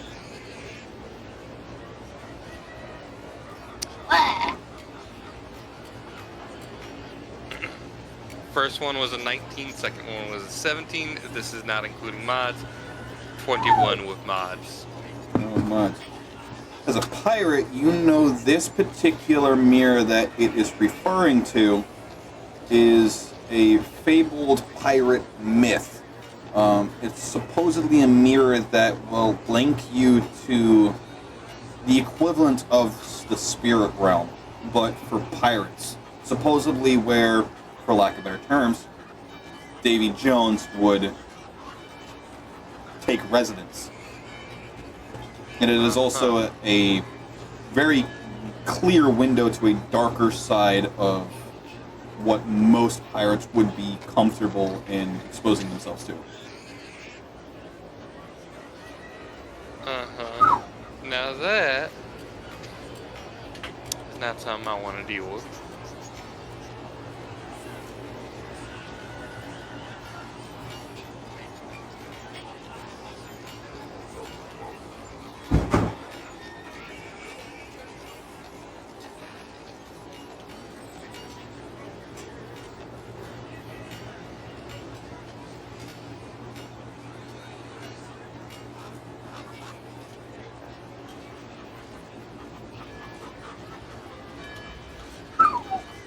What, child? What?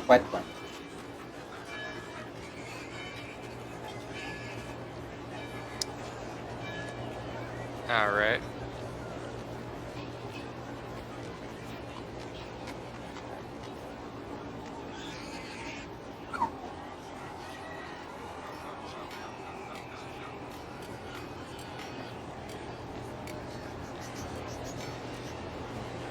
Anything else before we move on to the second book, or do we just want to skip this as a whole and move on to the next part? Is there anything else important in this one? Not in the first book, no. Okay, we're gonna skip the first book then.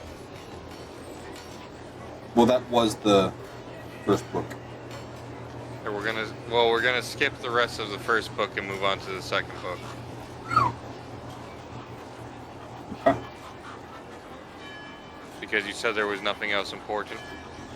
That you can find that would give you some kind of clue as to what this Victoria author is.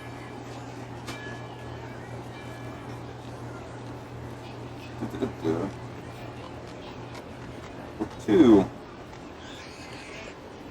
So immediately something is off with the second book that makes you a little uncomfortable. The handwriting looks tighter, neater, as if whoever wrote this one has practiced a lot more than the first book. So the book picks up right where the first book ended. However, the beginning of this book, the biggest difference is Victoria doesn't question the mirror. She immediately claims it and refers to it as her first boon.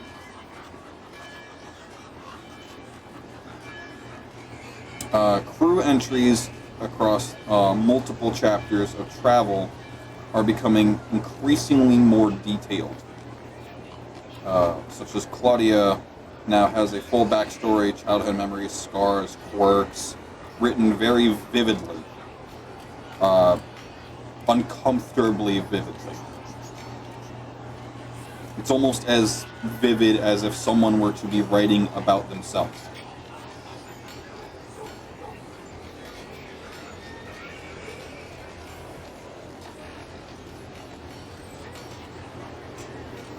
Getting to about the midpoint of the book, because the first handful of chapters is mostly just a bunch of lore dump and world building. Nothing that really gives you interest as to breaking into the story other than just reading the story.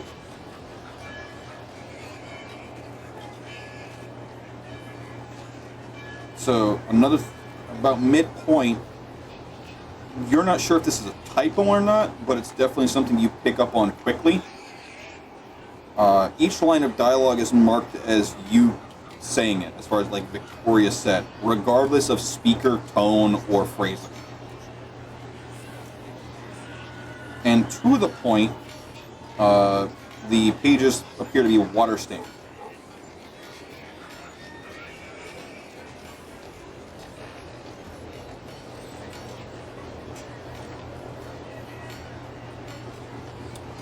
Go ahead and make me an insight check real quick on something. Hold on.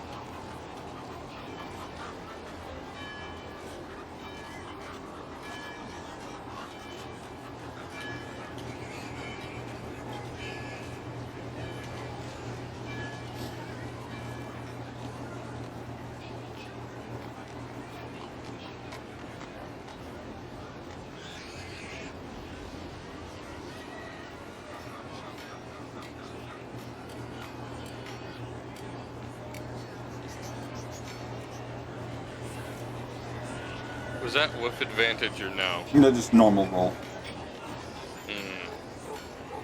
4 total. 4 total? Okay. You're not sure the source of the water stains, but you definitely see that there is... Pretty much looks like it just water dropped onto the... I dropped something. What did I drop? I heard that before. It's a bomb. It's a bomb! So, it just literally looks like water dropped onto the page. You get another map. It's once again marked towards the 3 islands, except this time instead of outlining some sort of underwater ruin, it is marking some sort of area between Ivoria and Babue, however the fuck I pronounced it the first time. I don't know. It's a weird spelling and I keep forgetting to make my own world. But this appears to be as if there's like a hidden island that has yet to be charted. And you once again see another couple notes in the margin, as if written from another reader. You can tell quickly just from how it's written. It might be someone pointing out inconsistencies in the story or something else. But the first one is the scars on the left, not the right.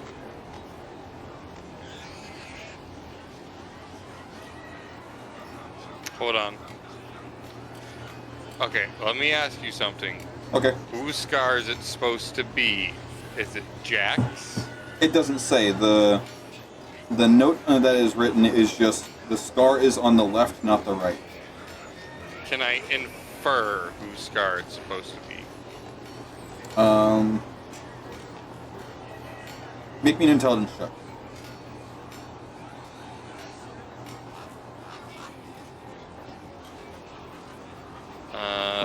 10 plus what's my intelligence modifier?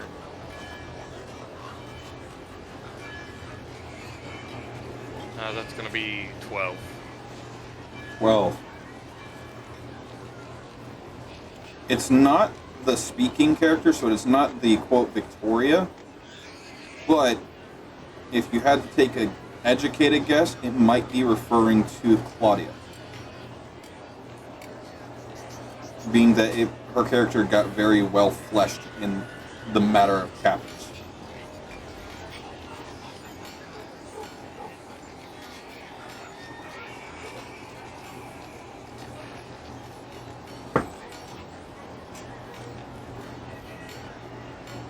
Where's the hidden temple at? Between Ivoria and Babue. Babea. And the island is between Ivoria and... Oh no, so the ruin is pretty much dead smack center of the 3 islands. and then the hidden island is between Bubea and Evoria.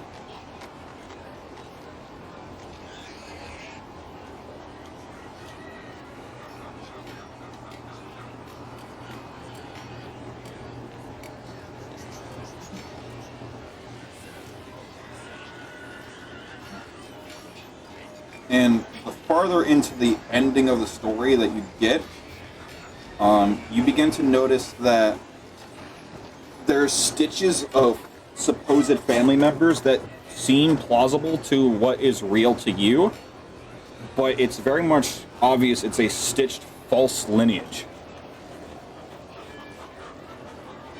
Because there are people that either don't exist that are listed like as a whole, like made up characters, or I don't have a dad, especially not a loving one.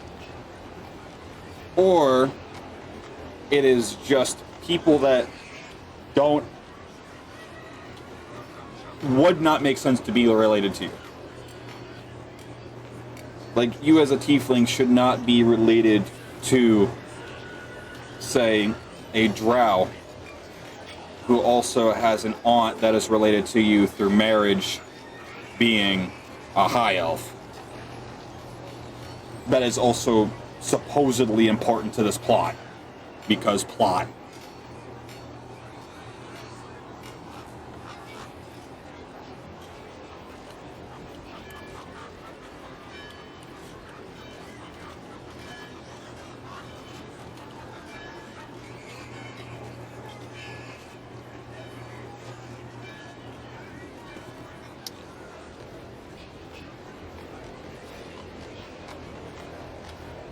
And then the ending climax of Book 2, there's a battle between Victoria and a rival captain who can shapeshift just into any individual they please, some kind of shapeshifter or a high-level, powerful mage.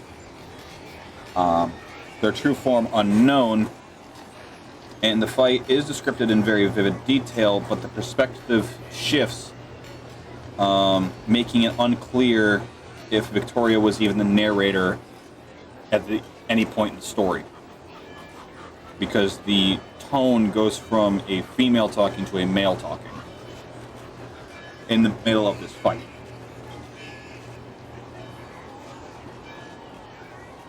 And then at the end of this particular duel, the shapeshifter breaks the mirror across Victoria's face, slashing her left cheekbone to the mouth and scarring her.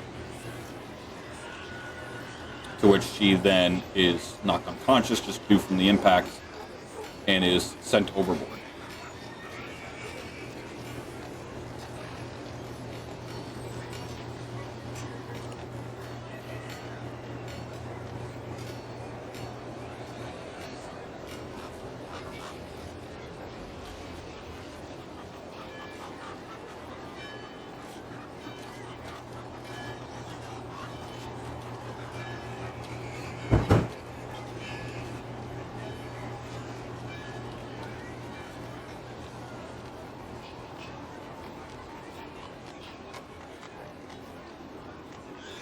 Hey, babies.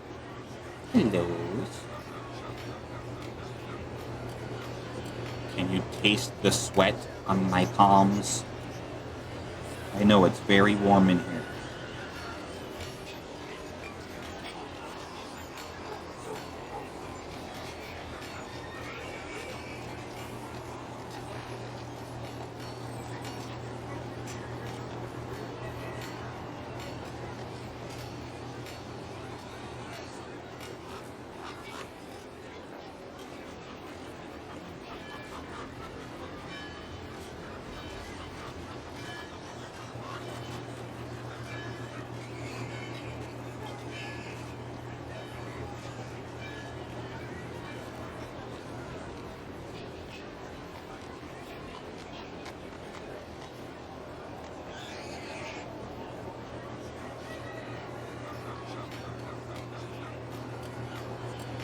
Alright.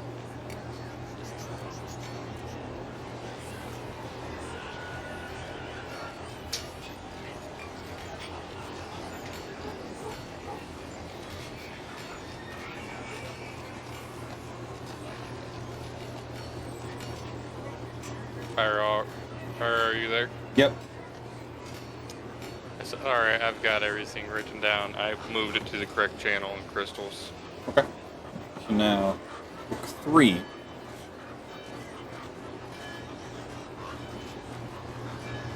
So this one definitely has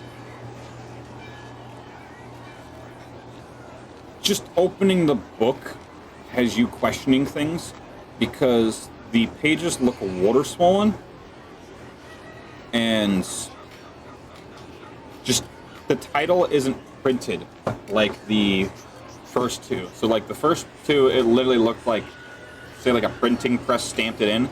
Whereas this one, the title of the book literally looks like it is scratched or jagged in with a knife. Like literally carved into the leather.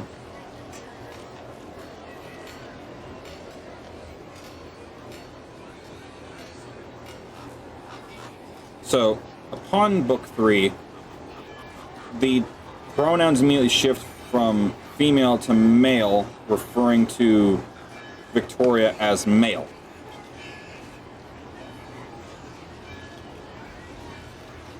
And the narration switches between first person and third person,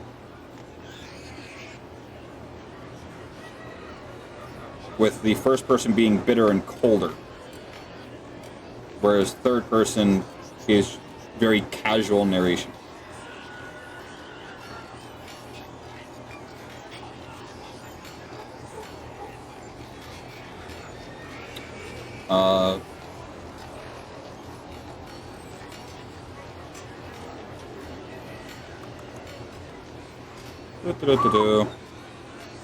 Trying to find notes that will...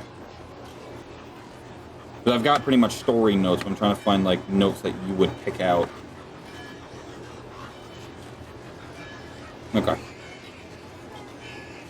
So, upon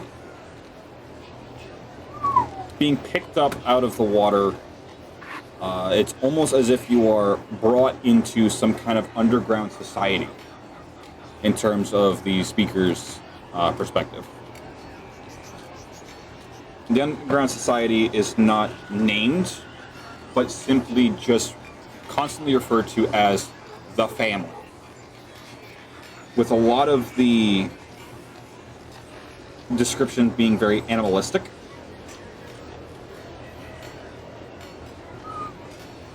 There are points in the story where it very clearly is supposed to have descriptions or whole pages of lore, and it literally looks like someone just Sharpied them out.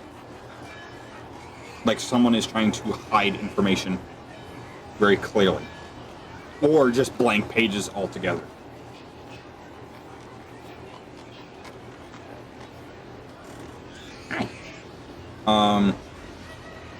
There's no map, but there are blank pages that have like the most cookie cutter fucking, like, imagine how like in some horror films or whatever, or even like take Slender Man, how it's a page that is just the line writing and it's all just dark, gritty things that have no real implication with anything around it.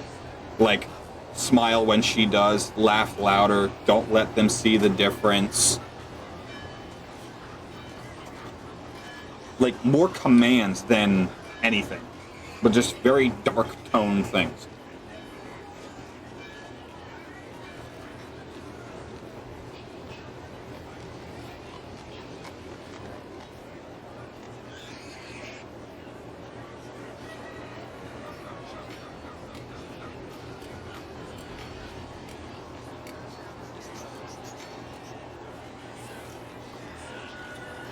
And something that very much makes you uncomfortable is when you're reading the end of the book. The final chapters describe a treasure vault after returning back to the ruins to find that initial room where you found the treasure chest to be a hidden room of pretty much a room of mirrors. Specifically, one piece points out to you that reads, quote, "The crew follows without question. They do not see my cracks. They will never see..." Hold up. You are going way too fast.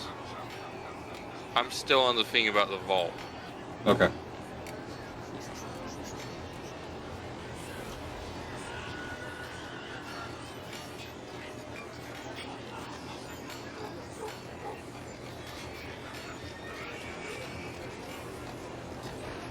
You're gonna have to completely start that part over. When you're giving me lore, I actually need you to hold up a second.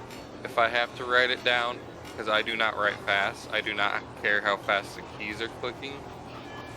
My brain does not process information like that. I'm sorry. No need to be.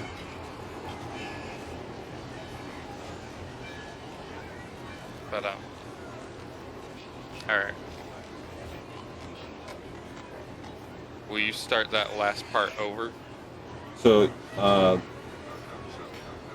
so one part that does stand out to you that is just a literal direct quote I'm going to read from the book of the quote, "The crew follows without question. They do not see my cracks. They will never see anything."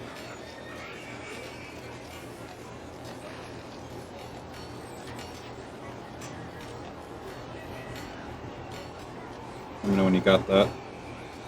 The crew follows without question. They do not see my cracks.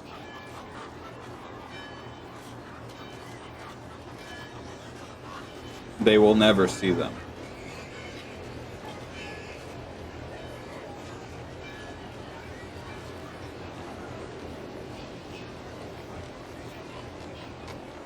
Alright. And then you have, you hold this book, you've read these words. You know I live, even if she does not. Welcome to the family.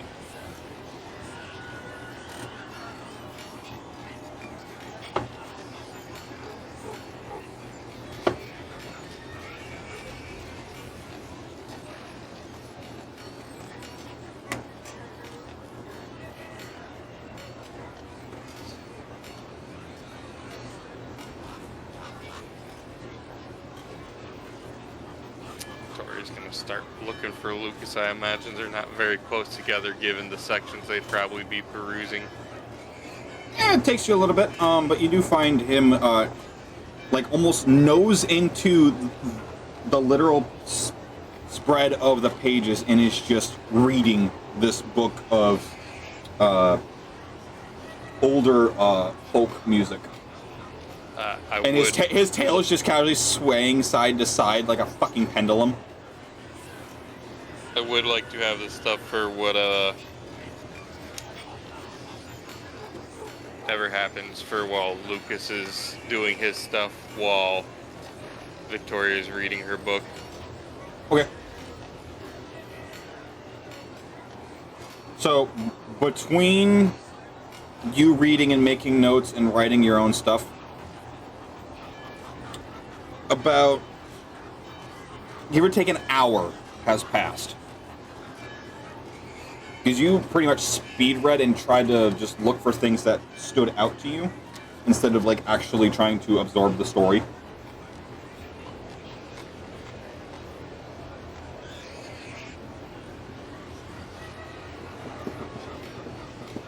So as you are approaching Heineken/Lucas, nose buried in this music book, very intrigued, you can see off in the distance Luna and Nisha writing and what appears to be tracing either runes or some kind of marking that is in the book, because they have, like, book open, notebook, like, weirdly angled so that they can take a piece of their own page and draw over it while flipping back and forth, kind of like how old school Disney animators would flip back and forth to make sure they got the line right.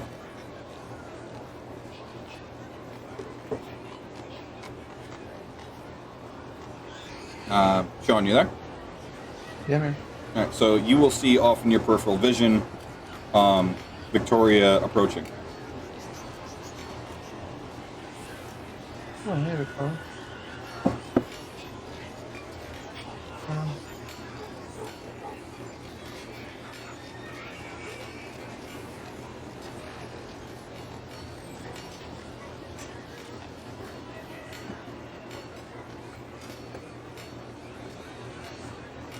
Victoria, do you need something? Victoria. So first off, look. Sorry, I accidentally clicked the mute button on my mic somehow. No, you're good. I think I hit it. I think I hit the back of my chair with my headset. Or grabbed it while readjusting my headset. Whiny baby. Alright, Lucas, Raka Hanke more specifically, you'd probably be better. I need you to look at this. I need you to look at the author's name on these books. I'm not going crazy, right? No, it doesn't seem like Alright. So, it says what I think it says. It says Victoria Nova. it. Mm-hmm. Please tell me y'all heard that. Yes. Now, it also said, now, would you skim through these books and just tell me, you think that's a say, or did I perhaps run into something even weirder and not know it? Heineken, or Lucas, whichever I am referring to this time. I can't keep up with the two of you. Don't worry, most can't. What is your background in dealing with unnatural creatures? Such as what Victoria has listed. Depends which way. Not Interaction. getting fucked by it. Well, Interaction or basic general knowledge. okay, 'cause I was gonna say, well, either way, it still. Heineken would have more experience with that. Would have no experience? He'd have more. More experience. Okay. Go ahead and make me an intelligence check with advantage.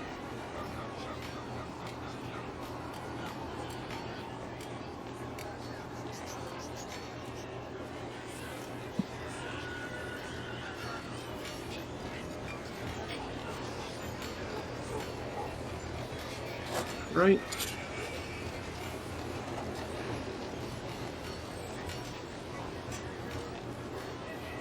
$19. 19. So as you skim through the three books, something you notice very quickly. The second book definitely corrects a lot of the things going on with the first book. In terms of both lore or just overall retcons, or minor modifications to small details. The third book is the one that disturbs you the most because it very much does not scream Fae, but something far more dangerous. Doppelgangers. In fact, an entire, almost small society amount of them.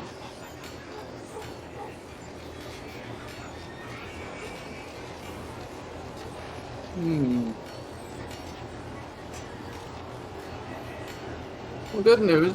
You're not dealing with Faye. At least for that. No. Okay. Worst news. Doppelgangers. Why? Why? How? I've never met a doppelganger. Lucas? Hi. Y'all think Yorif's a doppelganger?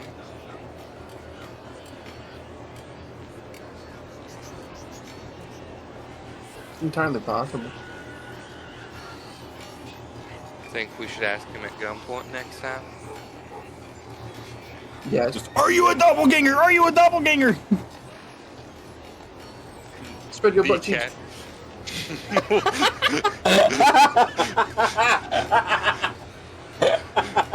Victoria gets holds a mirror up with her tail so both she and Heineken can glare at Lucas at the same time. However, Lucas's face is not glaring, only the mirror reflection is. Both Heineken and Lucas are smiling. They both thought it was fucking hilarious. When Lucas has an intrusive thought that even makes Heineken proud. Secretly, it was Heineken's intrusive thought. And just use Lucas as the scapegoat, because it seems perfectly fitting.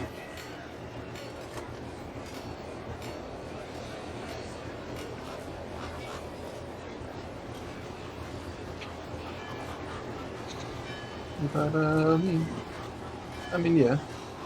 Probably have to. Alright.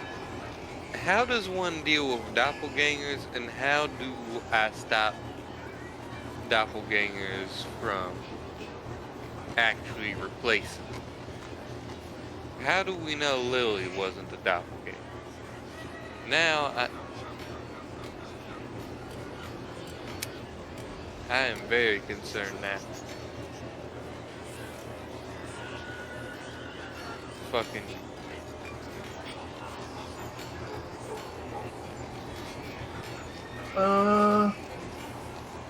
Well, doppelgangers, from what I remember, don't exactly,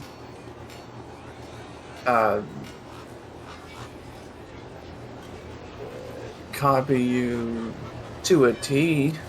I mean, they can copy your looks, but they can't copy you. You know what I mean? okay. So just look for anyone that looks like you, but doesn't act like you. I mean, obviously, if you see anyone that looks like you and you know it isn't, well, there you go. Yeah, but how do I keep you guys from mistaking the false for the real? Well,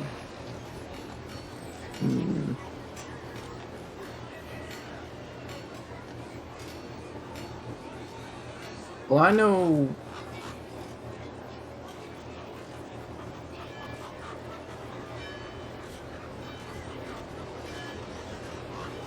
You cast any magic? Wait, Very little? you're a tiefling.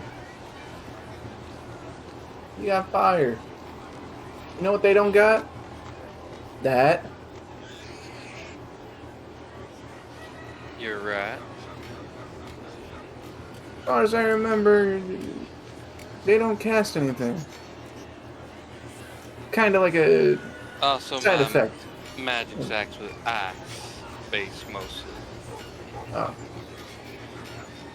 Fire, ice, just two ends of a different spectrum. Well, yeah, but it's important to get it right. I mean, technically, heat is, well, no other way. Cold is just lack of heat. Yeah, but the important part is knowing what kind of magic that I can perform. Very true. But, yeah, no. I think as a side effect of their shapeshifting shit, you can't cast. At least as far as I remember. The few that I've dealt with couldn't cast it. Unless they were bullshitting me. It's entirely possible.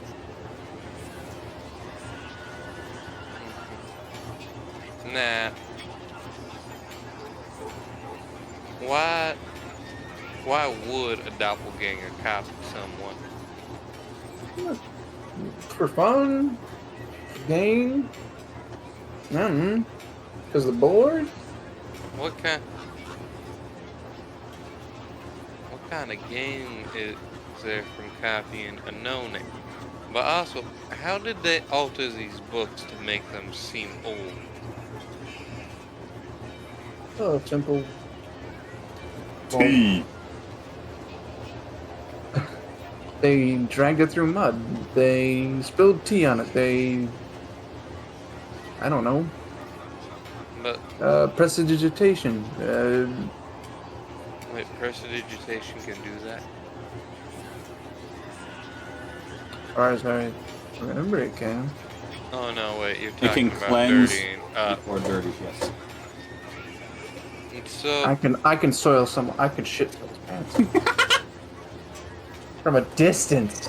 From a You should do that to distance, I can someone. shit someone's pants. I thought you have to be able to touch it. No. nope, No? You're from a distance. nope. It I'm is gonna a shit range your spell. pants. Well, I'm just Okay. thinking in the instances of which I used it. All right, I'm gonna be right back. I'm gonna mute my mic. I'm gonna let shit the your dog pants. out. So Sorry, I you two shit keep your pants. back and forth going. All right, so You're shitting his pants later? you should absolutely make Nita shit his pants up. But however,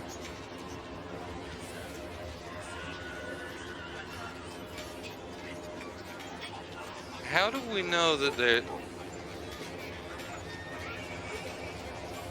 I'm very confused and very concerned. Let's try and find a librarian and see if we can figure out how old these books are. So,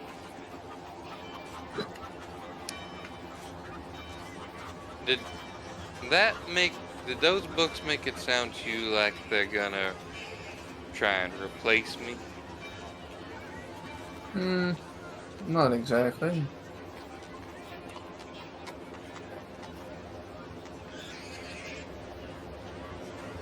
I'm just very. It's a fucking lot. Yeah, I And- understand.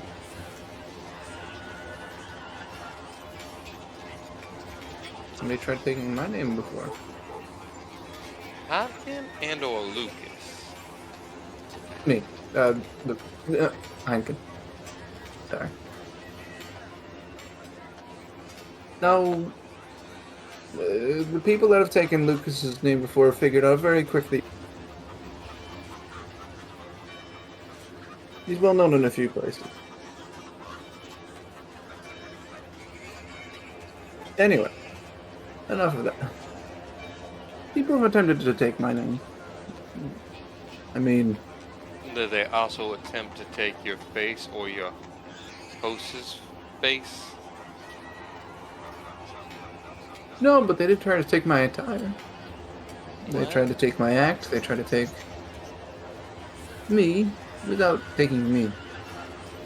I see. And I mean, hey, people still talk about me to this day. So, True. oh well, who knows? Well, I don't have the same benefits as you do, necessarily. But, Benefits. we, You just look Benef- down. I'm fucking dead. benefits of having a lasting legacy that makes it easier to determine the original article from the falsification. People don't exactly remember me. They think of me as a childhood story. They think I'm just fake. I returned. Huh. What'd I miss? Sloppy makeout section. Oh God. Oh god, you missed it, or oh god, it happened. No, oh God, it happened. What? What the? Good, we described it in R-rated detail, didn't we, Sean? Yeah. They actually fucked over one of the tables.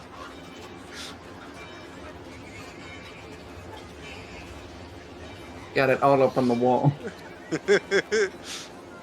A few books too. Pyro absolutely regretting his choices. Alright, so Actually, no. They talked about how to deal with doppelgangers. So you have a very strong suspicion now that this whole scenario revolving around you is something to be the result of doppelganger. And the thing that now puzzles you, now that you understand a little bit of it from Heineken's input, is you had originally suggested something about modifying memories when dealing with Lily. If she is either victim or one herself, let's do the hypothetical if she's the victim. If doppelgangers can't cast, how is her memory so falsely stitched?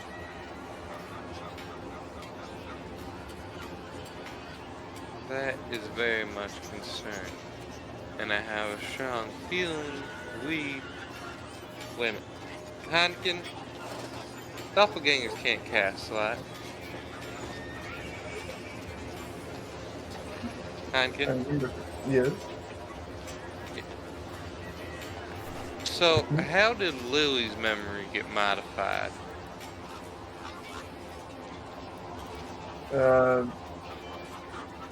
Modified memory. Everything. Modified memory what? Modify memory. The cell. Yeah. But, if they can't cast...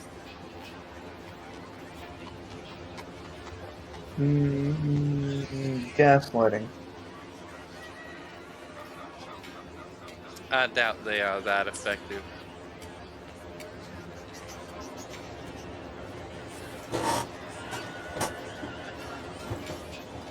So, do you think there's some kind of magic item that can do that, or do you think you may have been bullshitted?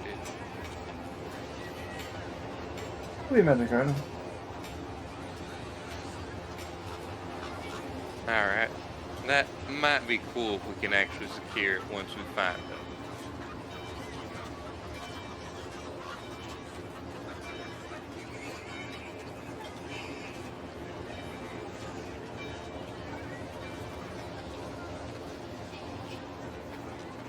So...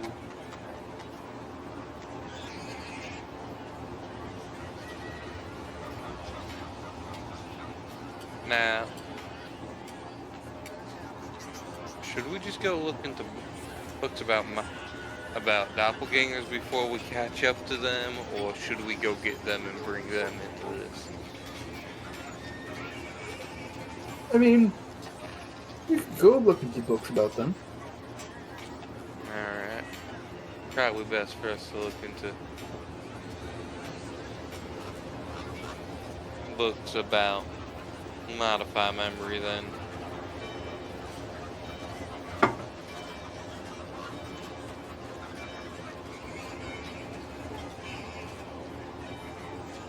What's the plan? I think we're gonna go look into books about modified medicine. Or modified Medicine? Well, you see, this is a thing called chemistry.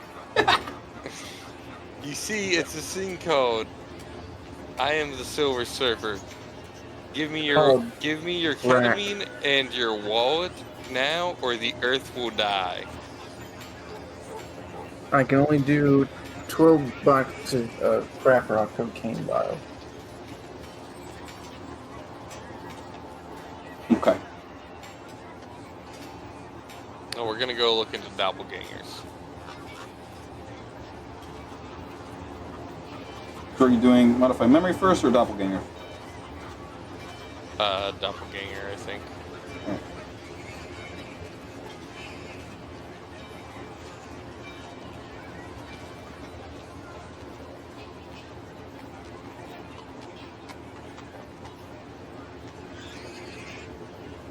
So,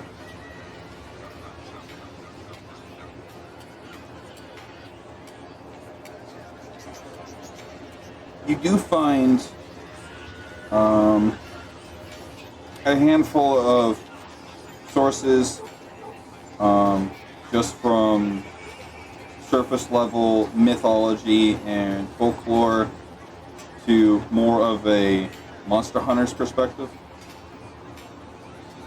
So, doppelgangers are predominantly shapeshifters who can assume the appearance of any humanoid that they can see.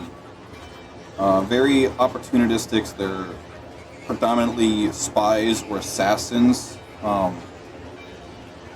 lot of them can be hired work, but a lot of them will target things like wealthy families, organizations, pirate crews, due to trust and access will equal power.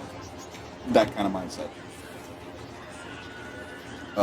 Sailors will tell of crew who can never blink or mates who cannot recall shared memories as a common side effect of interacting with one. Some say doppelgangers are even mirror-born, crawling through the reality of someone who smashes a looking glass.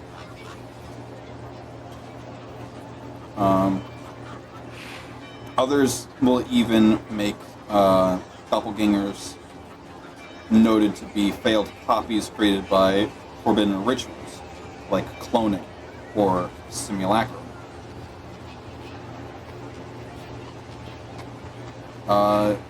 There is a deep note noting that their shapeshifting capabilities cannot copy clothing, so a lot of the things that they wear are borrowed or stolen garments from either victims, clothing shops, tailors.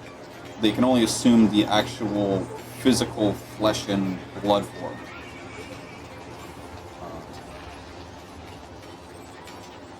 They are also extremely observant, so that they can be extremely good at mimicking a voice, but it's never perfect. And they feed on memories. So there are many, many, many notes throughout various tomes and notes and Monster Hunter guides saying that they can very easily look into the mind of unsuspecting suspects and just creep through their memories, and almost like your brain is a filing cabinet that they can just browse through.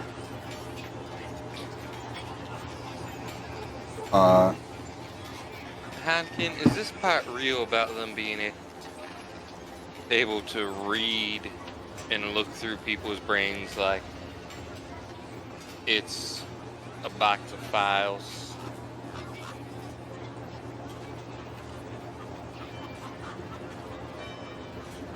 Hankin,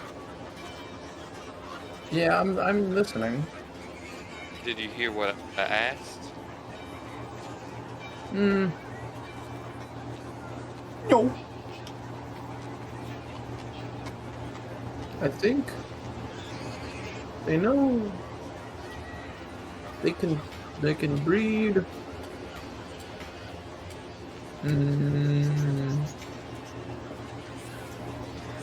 Well, we gathered that much. Have you looked at the books?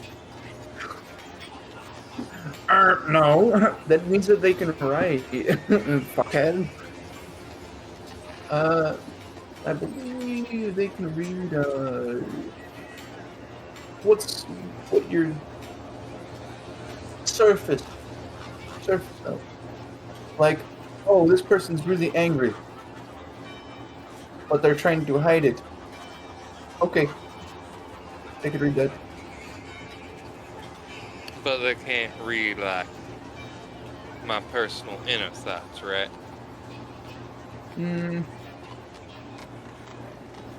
No. What does it mean by eat memories or feed on memories? That part I don't know. That sounds like a bunch of bullshit. Uh-huh. Now, follow-up question. Yorif and the others were talking about memories that we should share, but I did not. Do you think that means they're all doppelgangers? I don't. Now I'm confused. Well, again, they could just be trying to gaslight you. Or if, I don't know, maybe the doppelganger of you went out and actually did these things with them, so now they're trying to go But ahead and say, hey, it would one. Some of them it would have had to have done in the past, well before I was born.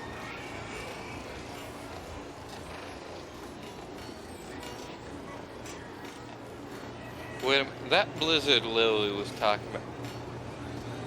No blizzards ever killed my family. My family's always been prepared for blizzards far better than anyone else ever was. I think when we start going down this, we should start with her. Immediately after speaking about the blizzard, you recall of the note in one of the books about a crew member dying of hypothermia.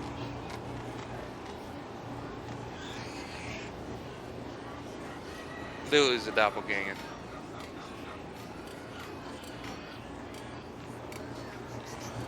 She talked about a blizzard, but also the book talked about a crew member dying of hypothermia.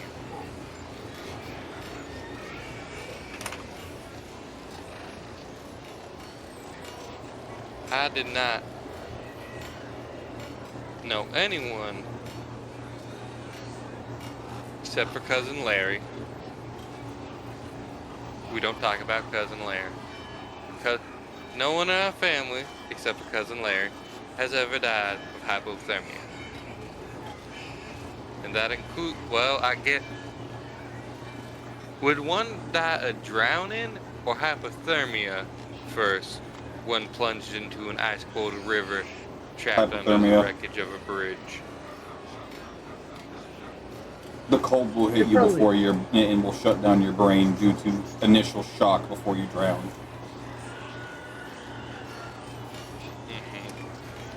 Okay, I guess I have died of hypothermia. well, you'd probably die of heart failure. What? Actually, I was probably killed by the bridge crushing me. Well, no, my body was intact, just... That was gross, so let's not talk about that. I don't want to think about the mental image of seeing my own body the way it was.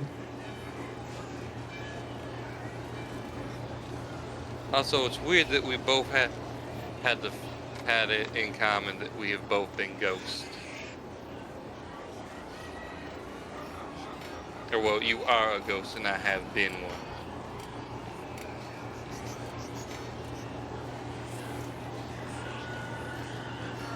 Though I didn't do a whole lot more than just sit by a riverside and cry.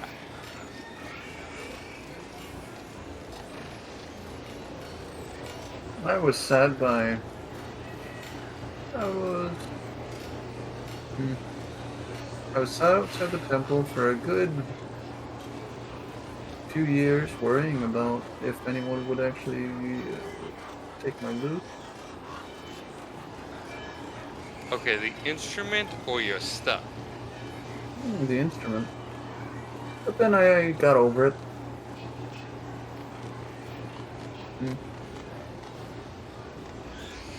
And then I was really worried because, you know, suddenly dying made me forget that, oh, I had to worry a kid's birthday party. And then I felt really bad. How did you even die hacking?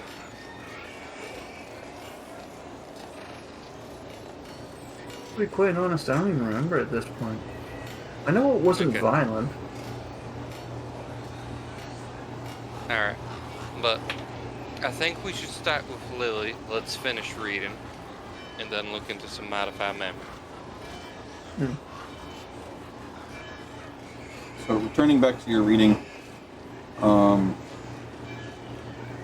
you do know a couple of victims report doppelgangers knew things that they shouldn't have, such as suggesting memory tampering, but also never recalling small personal details such as inside jokes, favorites, scars, backstories of certain injuries, while also being noted to be emotionless and overly exaggerative in personality traits.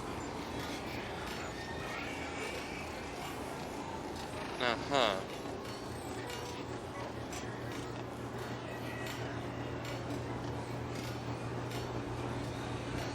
So, Lucas,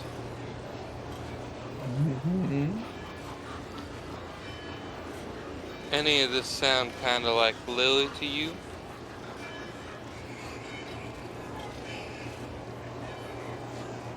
Not able to remember small details. That would seem rather correct. And I do think, to some degree, I would even say certain personality traits of hers seem to be a bit exaggerated, even for a person of some flamboyance.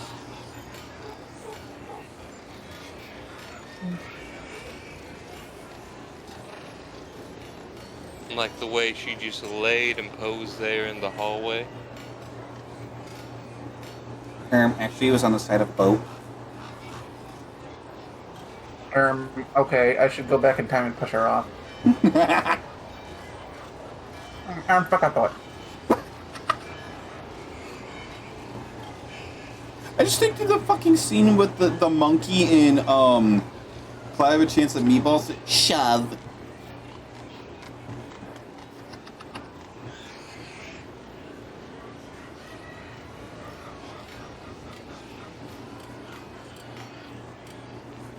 Let's see. Alright. So, let's go read some Modify Memory. And then, I guess, go find Lucas and Nisha. But not Lucas. Fuck it. You know what I mean. Pyro is aggressively typing. I'm trying to see if I can find a gif of it, but nope. Well, I also don't think Steve ever actually says the word shove. Chimpanzee Steve! Chimpanzee Steve! Chimpanzee shove Steve! I don't remember that part. Oh, I'm so fucking finding this now.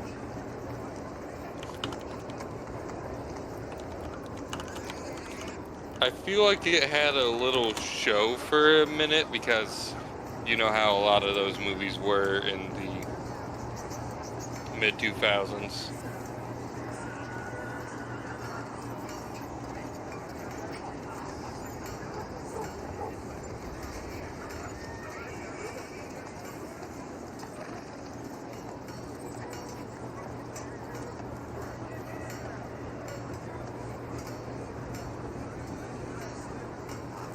There we go. Alright, start at copy. Send.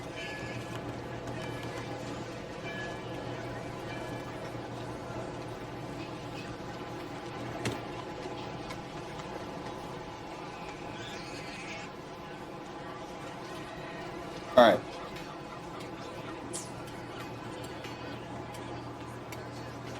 Oh, it's from Clouding with a Chance of Meatballs 2, that's why I don't recognize it.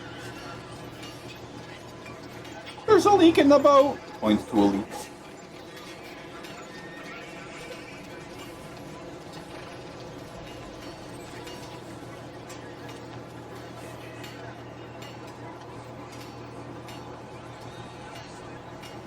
Also, it says shrimp pansy because it's a shrimp pansy. Yeah, I gathered as soon as I saw it. I'm like, wait, it's not chimpanzee, it's shrimpanzee. Because I forgot about that small detail. You know what else is a shrimpanzee?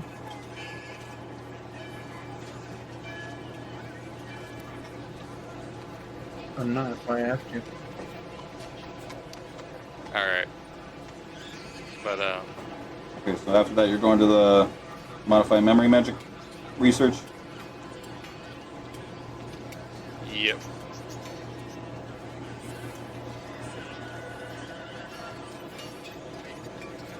So, from what research you can find, there's the obvious modify memory spell that allows a caster to alter a person's recollection of events within a specific time frame. There's also lesser versions of certain hexes or minor charms that causes short-term memory confusion or slips. There are certain rituals that witchcraft and other shamans can make to suppress traumatic events predominantly, originally developed for therapeutic uses. That's all it really comes for when it comes to that kind of branch of magic.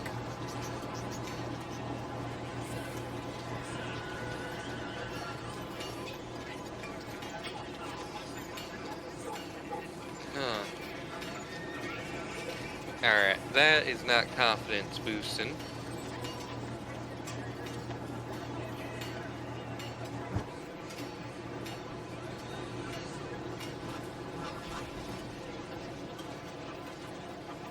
Let's find a librarian and figure out how old these books are now. She's still holding the 3 that are the one specific trilogy. Okay.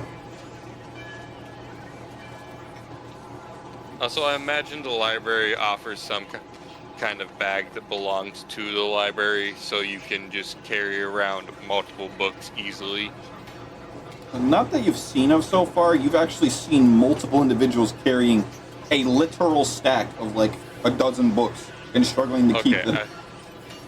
Okay, I was just picturing her having like some kind of satchel with the library's insignia on it for a while.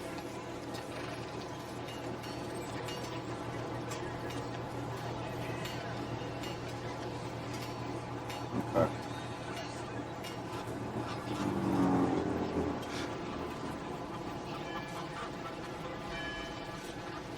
So, you return back to that one librarian that you already interacted with the one time? We just find him stocking a different section of the same shelf. Yes! Wait, actually. He's like 20 feet down the 40-foot aisle now. So he notes that The the shelves are, like, original 12 feet tall. copies are estimated to be around, give or take, 50 to 60-ish years. However, about 20 years ago, there was an entire, like, second edition edit of the books that were just rewritten and published for casual readers instead of the dark sense that the original edits had. You wouldn't happen to have any originals, would you? You're holding them. Okay, so these are the originals. These are the 60-year-old ones. Estimated. There's no actual date or publication on them, so they're just estimating it based off of literal wear and tear. So it could be younger, it could be older. They're not confident in their answer, but they are confident that about 20 years ago there was a second edition of the books. And a more edited... You happen to have the second editions? We do not, unfortunately. There's very few copies of those, as a matter of fact. A lot of them were, for lack of better terms, well, disposed of for their grim, uncomfortable nature. As a matter of fact, many people reported of going mad from reading them. I thought the second editions were supposed to be less worse. Only be less worse when whoever the author is quite mad themselves. But these have historical value, so we can't exactly dispose of these. Not to mention, these are very much graffiti.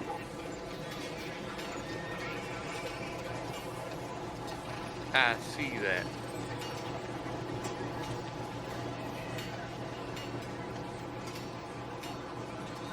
Whether that adds or takes to the value is up for debate. fitting to its tone, that's for sure. Oh, damn it, it's empty. I drank it all already. Well, $5 well spent.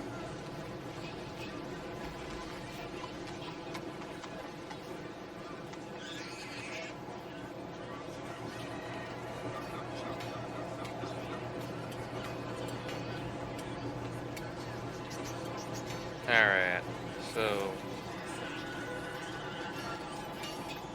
for all we know, these books were actually made like 1 year ago. Potentially. 'Cause I've owned. Oh, that was so Lucas. Oh, My bad. Does he have anything else to say about the books? no, just that their age is unknown. There is an estimate guess, but there is a for sure second edition of copies that was produced 20 years ago. But the second edition drives people mad for some reason. There are records showing that people who read them go insane, yes. Uh-huh.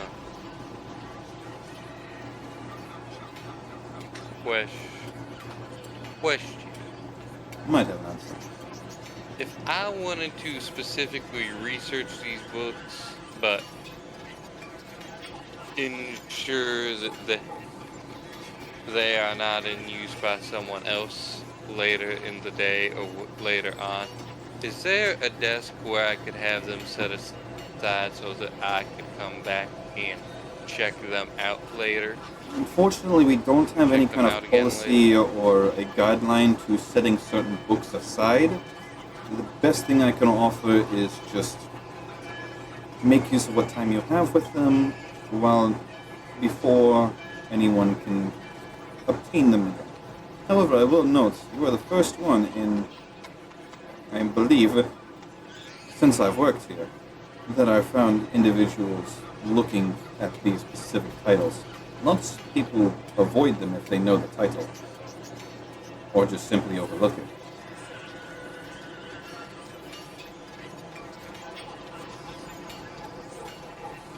Well,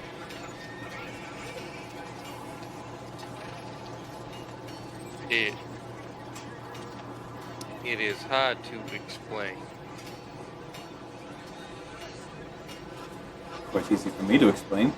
If you know it, you know all the rumors surrounding the second edition, and you avoid the first, thinking it'll be worse, being that the second edition were published as tamer, more edited and more refined, coherent.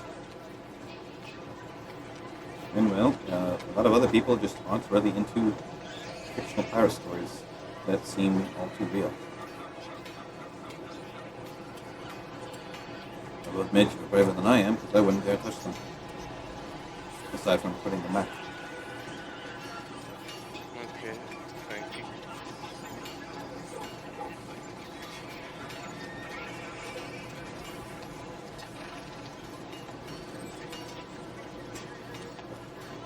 Nah. As we walk away.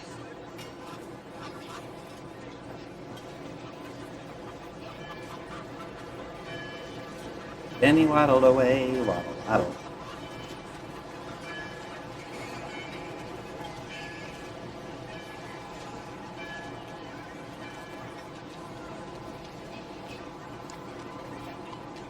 So, how do we go about making sure that, say we come back later, these books aren't altered and whatever modified memory they're using isn't altered and shit?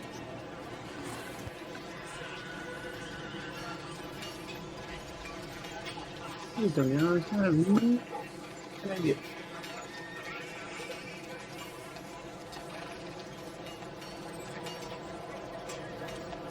Alright. I'm not stealing them because it sounds like the price of doing so is death, so it does not seem worth it.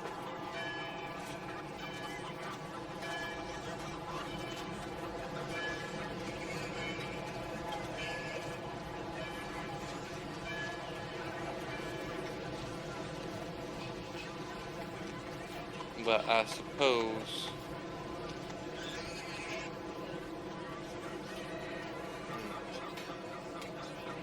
I think we should go talk to the others.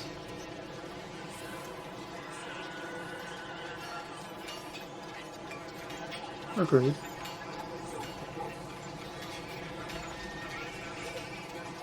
Alright. So... And I guess they're gonna head to...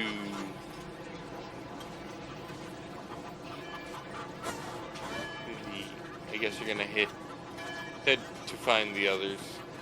Okay. They're exactly where you left them. Or when I say left them, where you first noted them to be. So they're making lots of notes and drawings and imitations of what all they're supposed to do for this supposed ritual that they're to do to the arcane wells. Whether it is to cleanse it or not is debatable, but it's definitely supposed to be some kind of balancing ritual, along with many other rituals to ensure its purity. But as you're watching Nisha make the drawings of the gestures and the stances, you'd be more inclined to believe that this is some fucking salsa dance more than anything. Because there's no way a ritual is this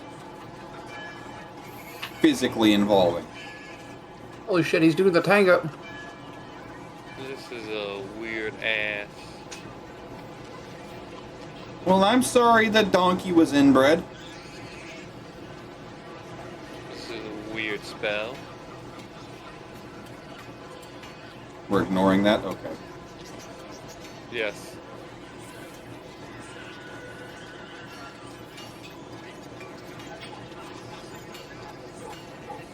From what I'm gathering, it's less of a spell and more of a offering ritual.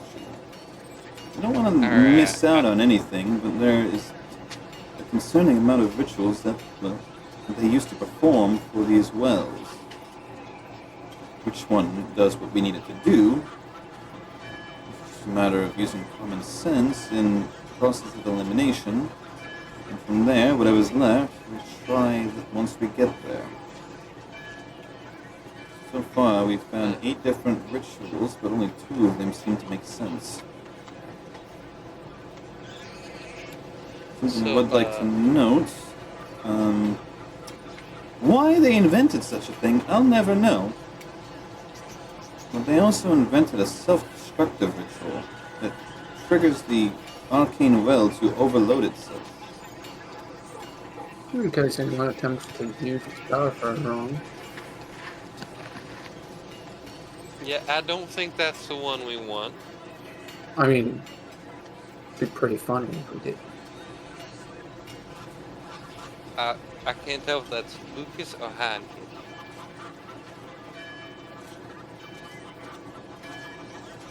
Your voice isn't separated by much.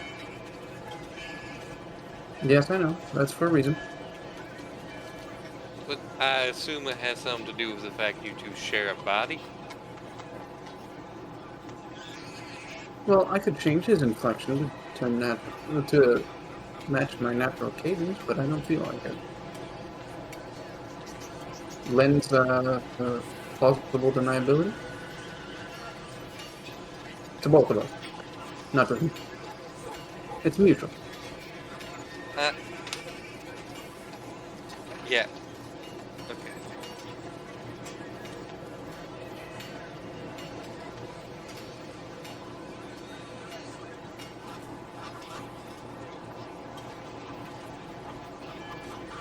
So we figured out I might be wanted by some doppelgangers calling themselves the family. And now I'm kind of Wanted? concerned. Well, wanted so much is wanting to replace with one of theirs. Strong feeling Lily is a doppelganger. And she is, and she does a damn good job at storytelling. Except for there's several things she fucked up. Well, if you strongly believe in memory modification, that could also be a plausible thing. True, but we've so far found no such spell that could or no such thing that could modify memories from the doppelgangers. Because doppelgangers, as far as we can tell, cannot cast magic. And as far as we can tell, there is nothing that can modify memories without being the spell or sub-variations of it. Now, my question to you might lead into my following question, and then we'll declare whether I ask it or not. What would they gain out of you? Anonymity, of course, but why would they target you? Well, it depends on a couple of things. One, do they know whom I use or whom I truly am, and therefore my relations and the things that could possibly be gained by those. Two, if they do, whom are they going after, and whom do they plan to gain things from? It could not be another member of the Novas, because they would know decently too well that something is off. It could not be Greg, because Greg would know too well. Presumably, we could assume the same about his parents, as, he's known me since I was little, and so have they. Well, if Lily is a doppelganger as you claimed, she clearly knows you. Let's go into the realm of possibility that she is, just for sake of argument. Didn't she say or have something that only the whatever it is would only have? And that she's even returned a few? That's the thing, though. It wasn't quite right, and there's quite a few things that I noticed that I didn't say, but they should not, could not, and would not be in there, and even then they're wrong. The family is very secretive. The Grimbot family, because now there's the family that's the Doppelgangers collective. So, the Grimbot family is one almost entirely secretive about their rituals and everything. But I have a suspected feeling I know what the prize is if they want to, but there's one problem. Play a Grimbot all they want, ain't nobody leaving there alive, and I mean ain't nobody. If they pretend to be the one, what to say, if they pretend to be one themselves, if they stay on the low, it could be just as simple as saying enough to get in, do what they need to do. That's the thing. One, the Grimbots are paranoid, and two, once they figure out they're not the majority of them are not doppelgangers, any ones that they cannot prove are going to be killed. Any townsfolk that they cannot prove are going to be killed. Here's the problem.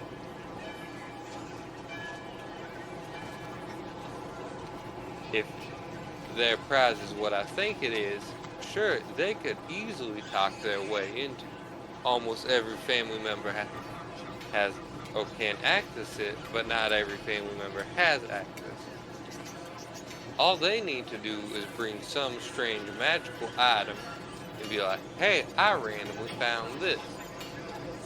Pick a more distant hero member of the family and be like, hey, I need you to let me into the vault so I can take this in. Or why?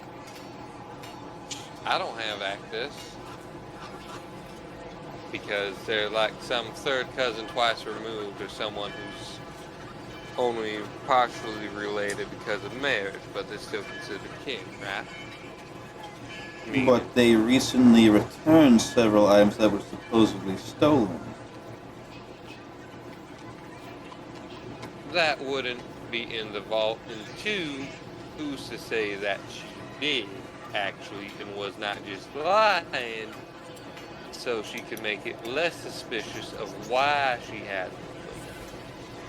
Because let Well, me put it to you if this they way. did return it, then that would at least get their foot into the door to observe and piece out who they could take and pretend to be, in lack of a term, doppelgang, just so they could buy themselves That- more time on the inside while they observe more and try to piece out their way to go deeper.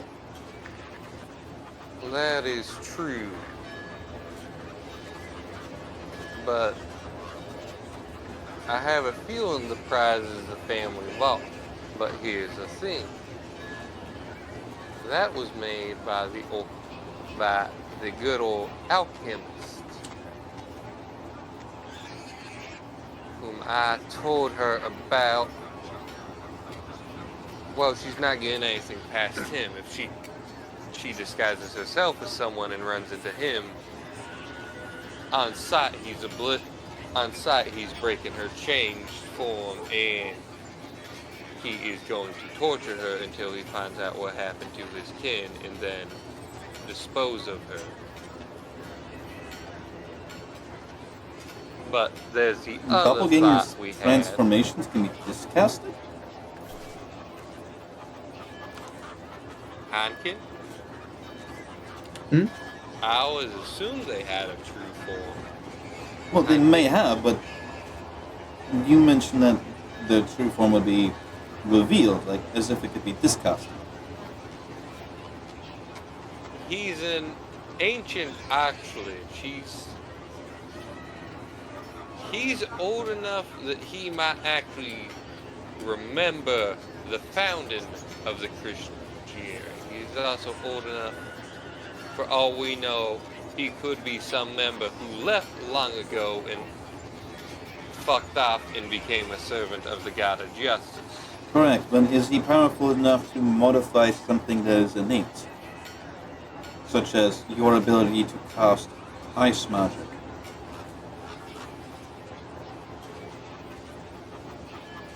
Considering his strength level is close to a god because he and Justice directly share some power,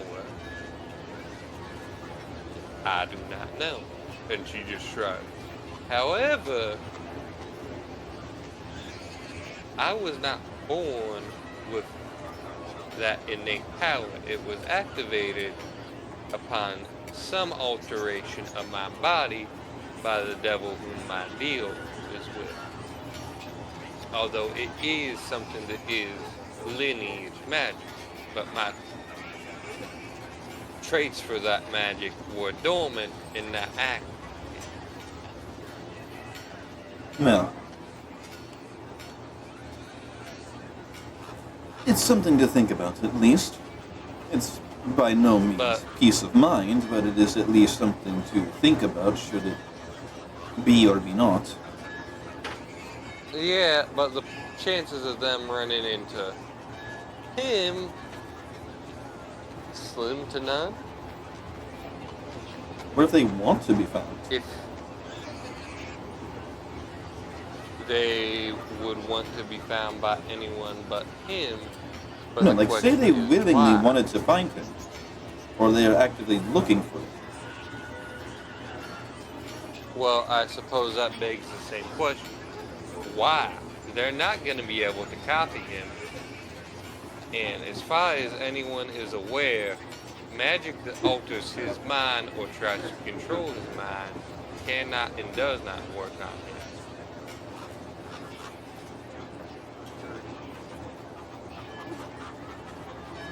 But I suppose the other question is also,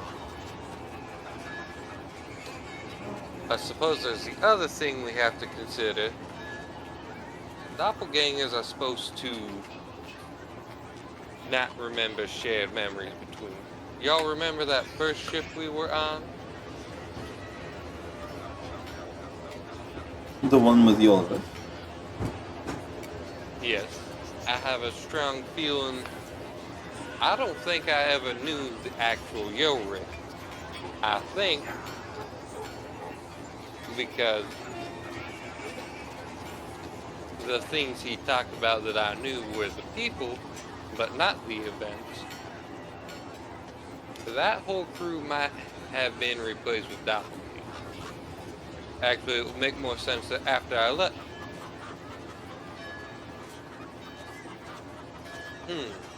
Alright. Puzzle pieces are coming together now.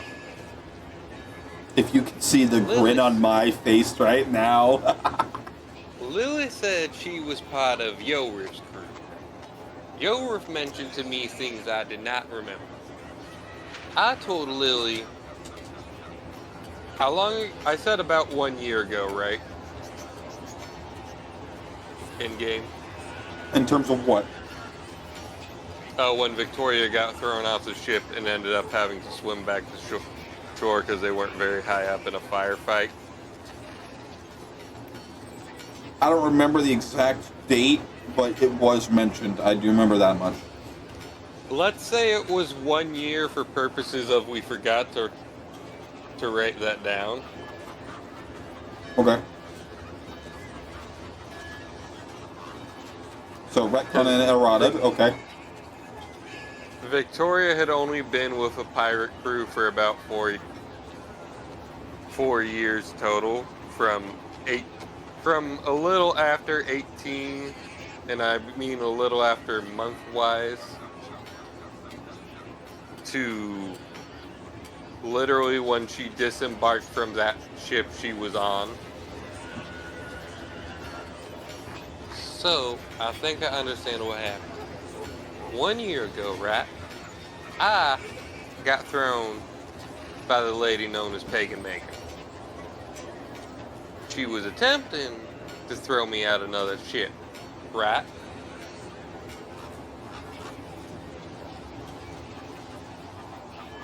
Everyone nod and say yes. Yes. Alright. She fucking missed. I fell into the water. I ended up having to get with a different crew. So sometime between then and now, they get replaced with doppelgangers, right? Or at least enough of the crew that no one's gonna question. All the oldest members of the crew, right? Okay. So, that's the bare minimum, if not the whole crew. Because it has to be the members who are old enough to know, to have shared stories. Now, Yorif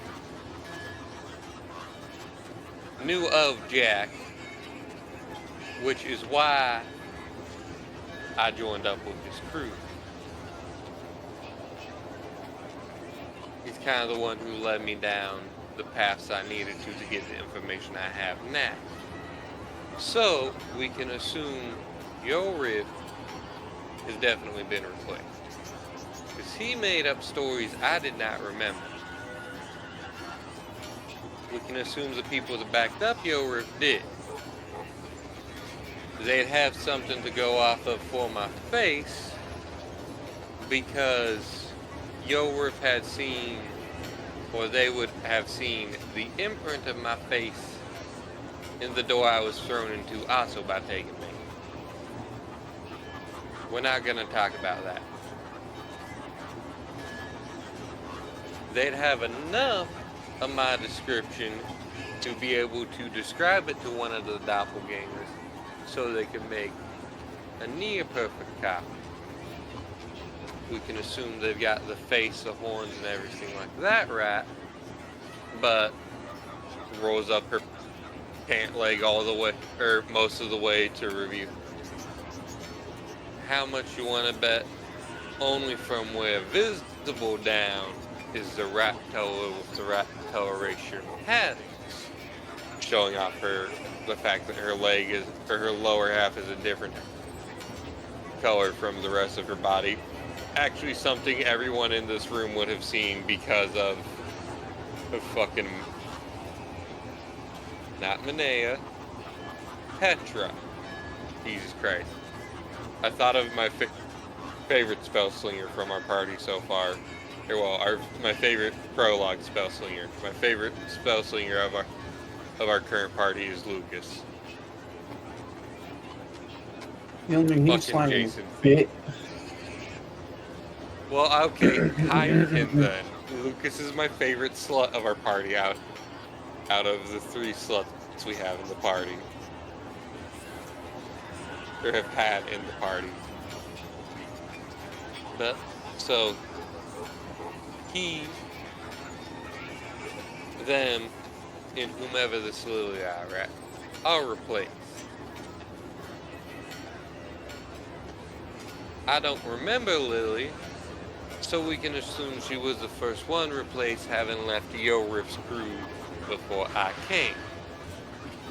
We can also assume, because I was a grunt and not too big of a deal, but kind of friends with Yorif, is why they happen to know of me, but have all my details wrong. Lily wants to have another version of me that is dead, because she's misremembering 2 different stories and can't keep them straight, or the first doppelganger version of me died. But they assumed because they thought I was dead that they could replace me and no one would notice, because pirate fruit, right? So therefore, I think sometime soon before Miss Lily disembarks, we should go pay her a visit. How much time do you believe that to be?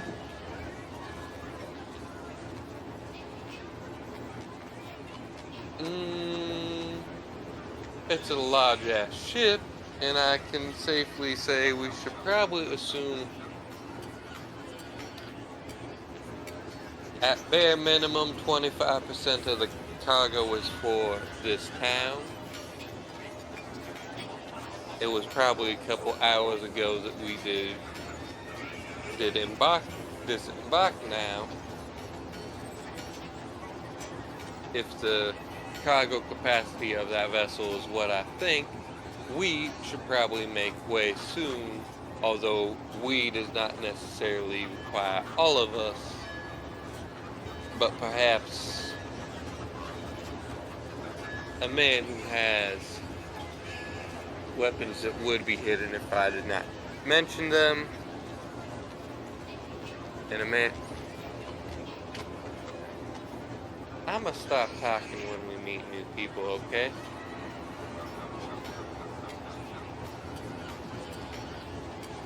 Whatever makes you feel safe, because ultimately, I believe none of us are. Well, Especially being that it is now known that the last thing alive to prevent Dragic's reign is still living. so perhaps then all of us should go. So that way, idea, fucking name is Luna is not taken, and so that way we can all watch each other's backs. Because we all know that Nisha has a lack of memories, whereas the doppelganger would likely try to make up memories.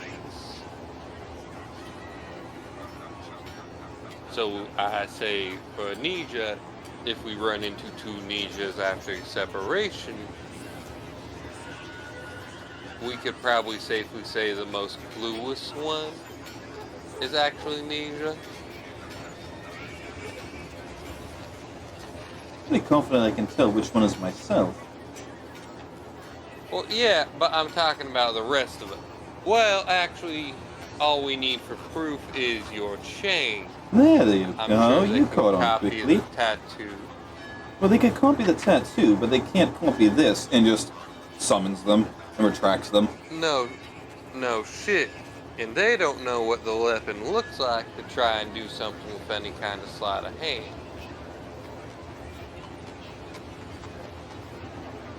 The question is, how do we tell Luna? Because we know they cannot perform magic, but I can to some degree perform a tiny bit of magic. Well, We can also I believe Luna would be the easiest case besides myself.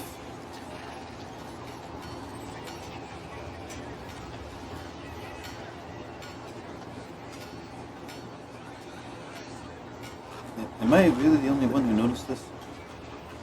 what? You said they can copy physical appearance. Well, they Yeah. can copy my tattoos because these are with me. They're natural. I don't think they can copy tattoos, can they? Presumably, it's just an augmentation of skin pigment, which is something that they can do.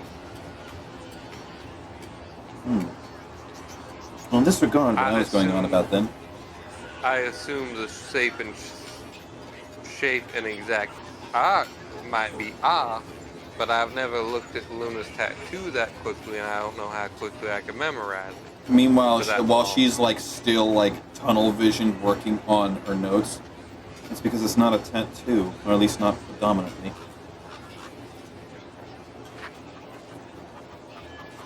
Is Is it it still a mark on your something skin? Is it something that is part of you? it's a brand. They could still copy that. They can copy It's scars. it's a mark on your skin. Any type of Look. discoloration. Most of what I know is from doppelganger stories that were read to me as a kid. That's why I'm consulting Heineken. That's why we're doing research. But they should not be able to copy magic according to our oldest method. Well, Meaning, then I guess the fact that she is well innate would be a simple quick tell mark. But if that's the case, three of us can be told by that then.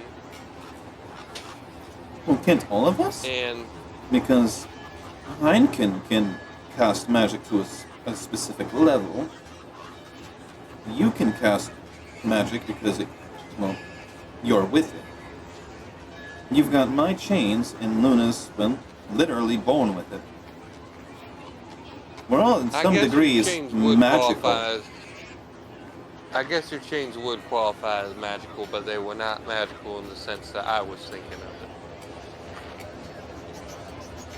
They can probably However- copy the pattern, but they can't copy their actual... Wait a minute. Well, no. They wouldn't be able to copy them at all. What? The chains are the result of a magical impression. Like an attunement, like a weapon. Okay, No, they could okay. still copy it. It's a mark on your skin. They can copy the look when they're put away, right? Because it is a colorization. What they cannot copy is clothes and physical objects. We can assume though, because all of us, except for really Heineken, wear rather normal clothes. I swear to God, if I'm getting sent cattle,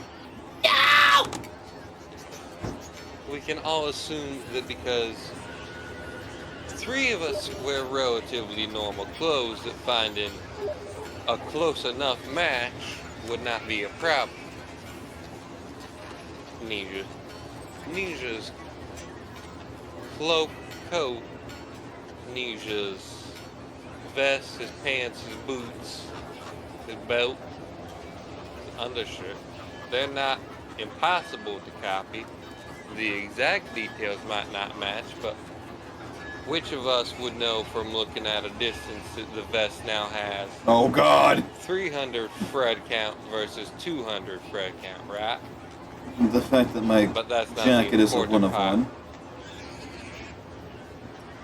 1. Yeah, but technically all one-on-one items have a look-alike, considering the statistical reasoning, and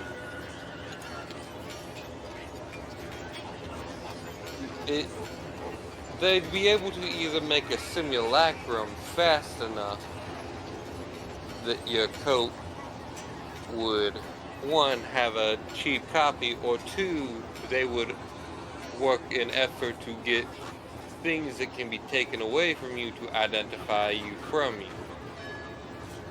No. So keep your chains hidden until needed. Well, I can't exactly hide my chains. I mean, I don't know if you've noticed, but, Points to literally Bitch. having no sleeves. Bitch, can they copy want, the you can physical borrow. form of the weapon right now? Yes or no? I wouldn't know. I've never interacted Have with they a doppelganger. seen the physical form of the weapon? Not that I could imagine. Did you draw it on the ship any? No. Then unless there is one that has a photographic memory, what? That has a painting perfect memory, that has just seen them right now for less than however long that was, hiding around some corner, they have never seen. Meaning, who cares if they see the tattoo? Keep the weapon hidden until it's needed. For Luna, we just gotta get her to cast magic. For Hankin, gotta get him to cast magic. And for me to cast magic. But there's also something they'd have no way of knowing that I can tell you. My given name. Wilfred. Wilf? It's a long story that at this moment we do not have time to a hero I am most actually directly related to, probably only known in Foruna,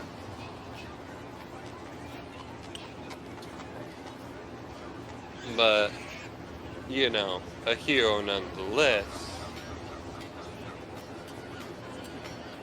And God damn you, Sean, sending me that gift of Peter Quill.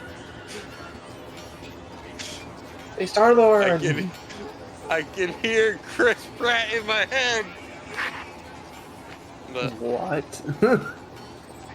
yes, There's a You button under the see- handle. Push that in. Now what? Open the fucking door. now you see, it's not a. Hey, look, it's the Leaning Tower of Manea. Wilfred is the name that was given to me when I was born, so do not question it. But they would not have a way. God damn I it. could question it. They would not have a way of knowing my name, so. And I say this because no one on Yorif's ship would know my name, and no one in my family has called me by that name for a fairly long time. So, I So- assume that we are in at least evidential deductive reasoning to believe that Lily is possibly one and Yorith is a coin toss on one. Yorith is most likely one because he's making up things that didn't happen. But she seems fairly connected to Yorith, so I would say strong probability that she is, and she is the reason the actual Yorith was replaced, because the actual Lily was replaced. Now the only problem is how much of her crew should we assume are also doppelgangers? The only You thing think that we they could were the potentially ringleader list, found? the only thing that we could potentially list that we could debunk one or the other, we have to find that prison.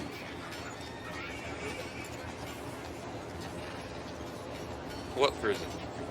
Didn't you have an acquaintance of yours sentenced? Or allegedly? Yeah, but who knows? Who knows if that Megan was even the real Megan, and not doppelganger Megan trying to go take over the royal family, replace a member in the middle of a distraction of a terrorist attack. Although a terrorist attack is absolutely up Megan's alley. So that one is absolutely a 50-50 flip. Because You I seem have rather no close details to this other than individual. Megan. No, Megan's just a fucking terrorist. There's no two ways about it. Megan was a fucking psychopath resident we kept on the ship for reasons of unleash the crazy bitch because we need someone to be crazy because, well, the rest of us ain't enough to do it. No, I'm assuming this pagan Megan is a nickname of some sorts? Yeah, it's 'cause she has 2 peg legs. No. They can't copy physical objects, only flesh. We could assume that the peg legs would bleed, but I do not know that they could not. Well, my thing is, I they don't have know legs. that Can they copy they- an individual without legs, without having legs themselves? Well, do you really think it's that hard for one to find one of them if they're a group like that that is missing legs? How many people wear pants and shoes that cover most of their legs? Most people wear garments that cover from the hip, from the top of the hip, from the waistline to the toes, full. But you can't 9 times fake the way a walking pattern of one that wears peg legs. You can't copy that. Everyone with a peg leg walks a It's- certain way that they're comfortable with. That is true. However, my point, one, that's technically not wrong, and 2, my point is, if they shape themselves to look like Pagan Megan, right? They would have the physical proportions of Megan, and therefore, if they were wearing Megan's legs, it would be most comfortable for them to walk exactly like Megan. Now, how, you ask, would they hide one shapeshift is not Megan? Their lack of leg? Simple. Garments that cover all the way down. That's why I mentioned that. Is that something that she But- would normally do? No, not in Megan's case. We are looking for someone with pegs. But 2, my other thought is, could they copy a construct and therefore copy the physical appearance of the wooden leg because it is not so much natural as it is to some degree modified? Or are we looking for a legless doppelganger? And 3,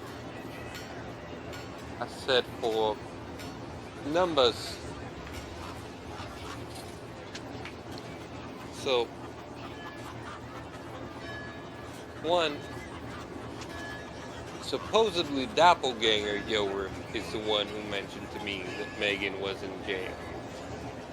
2, Megan, who knows how long, if she was a doppelganger, she had been a doppelganger. For the whole 4 years I was with that crew, Yower and Megan mostly randomly would disappear sometimes when we were at places, and who knows when Megan was snatched. For all we know, the real Megan quite possibly could be in some ditch dead somewhere. I think the current best course of action, we observed Lilith. Somebody observed Lilith. Luna kind of Doppelgangers pipes did not- in with a very aggravated and slightly annoyed tone.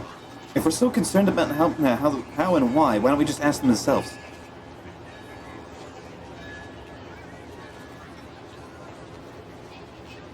You keep talking about this book and how it stated so much of your life that didn't even happen. But yet there's real life maps. Curiosity? Anything? Follow the breadcrumb trail. Or is that too obvious? One, I was going to say we use that as confrontational evidence. But two, I think that we should gather some extra evidence first, such as noting whether or not she blinks. Because doppelgangers can't blink. Actually, wait a minute. Is that true?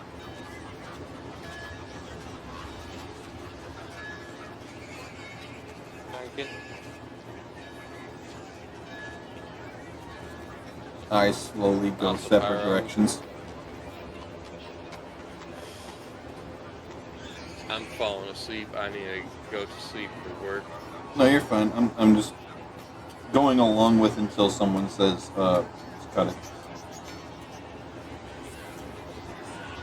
But I'm very confused but interested by all this.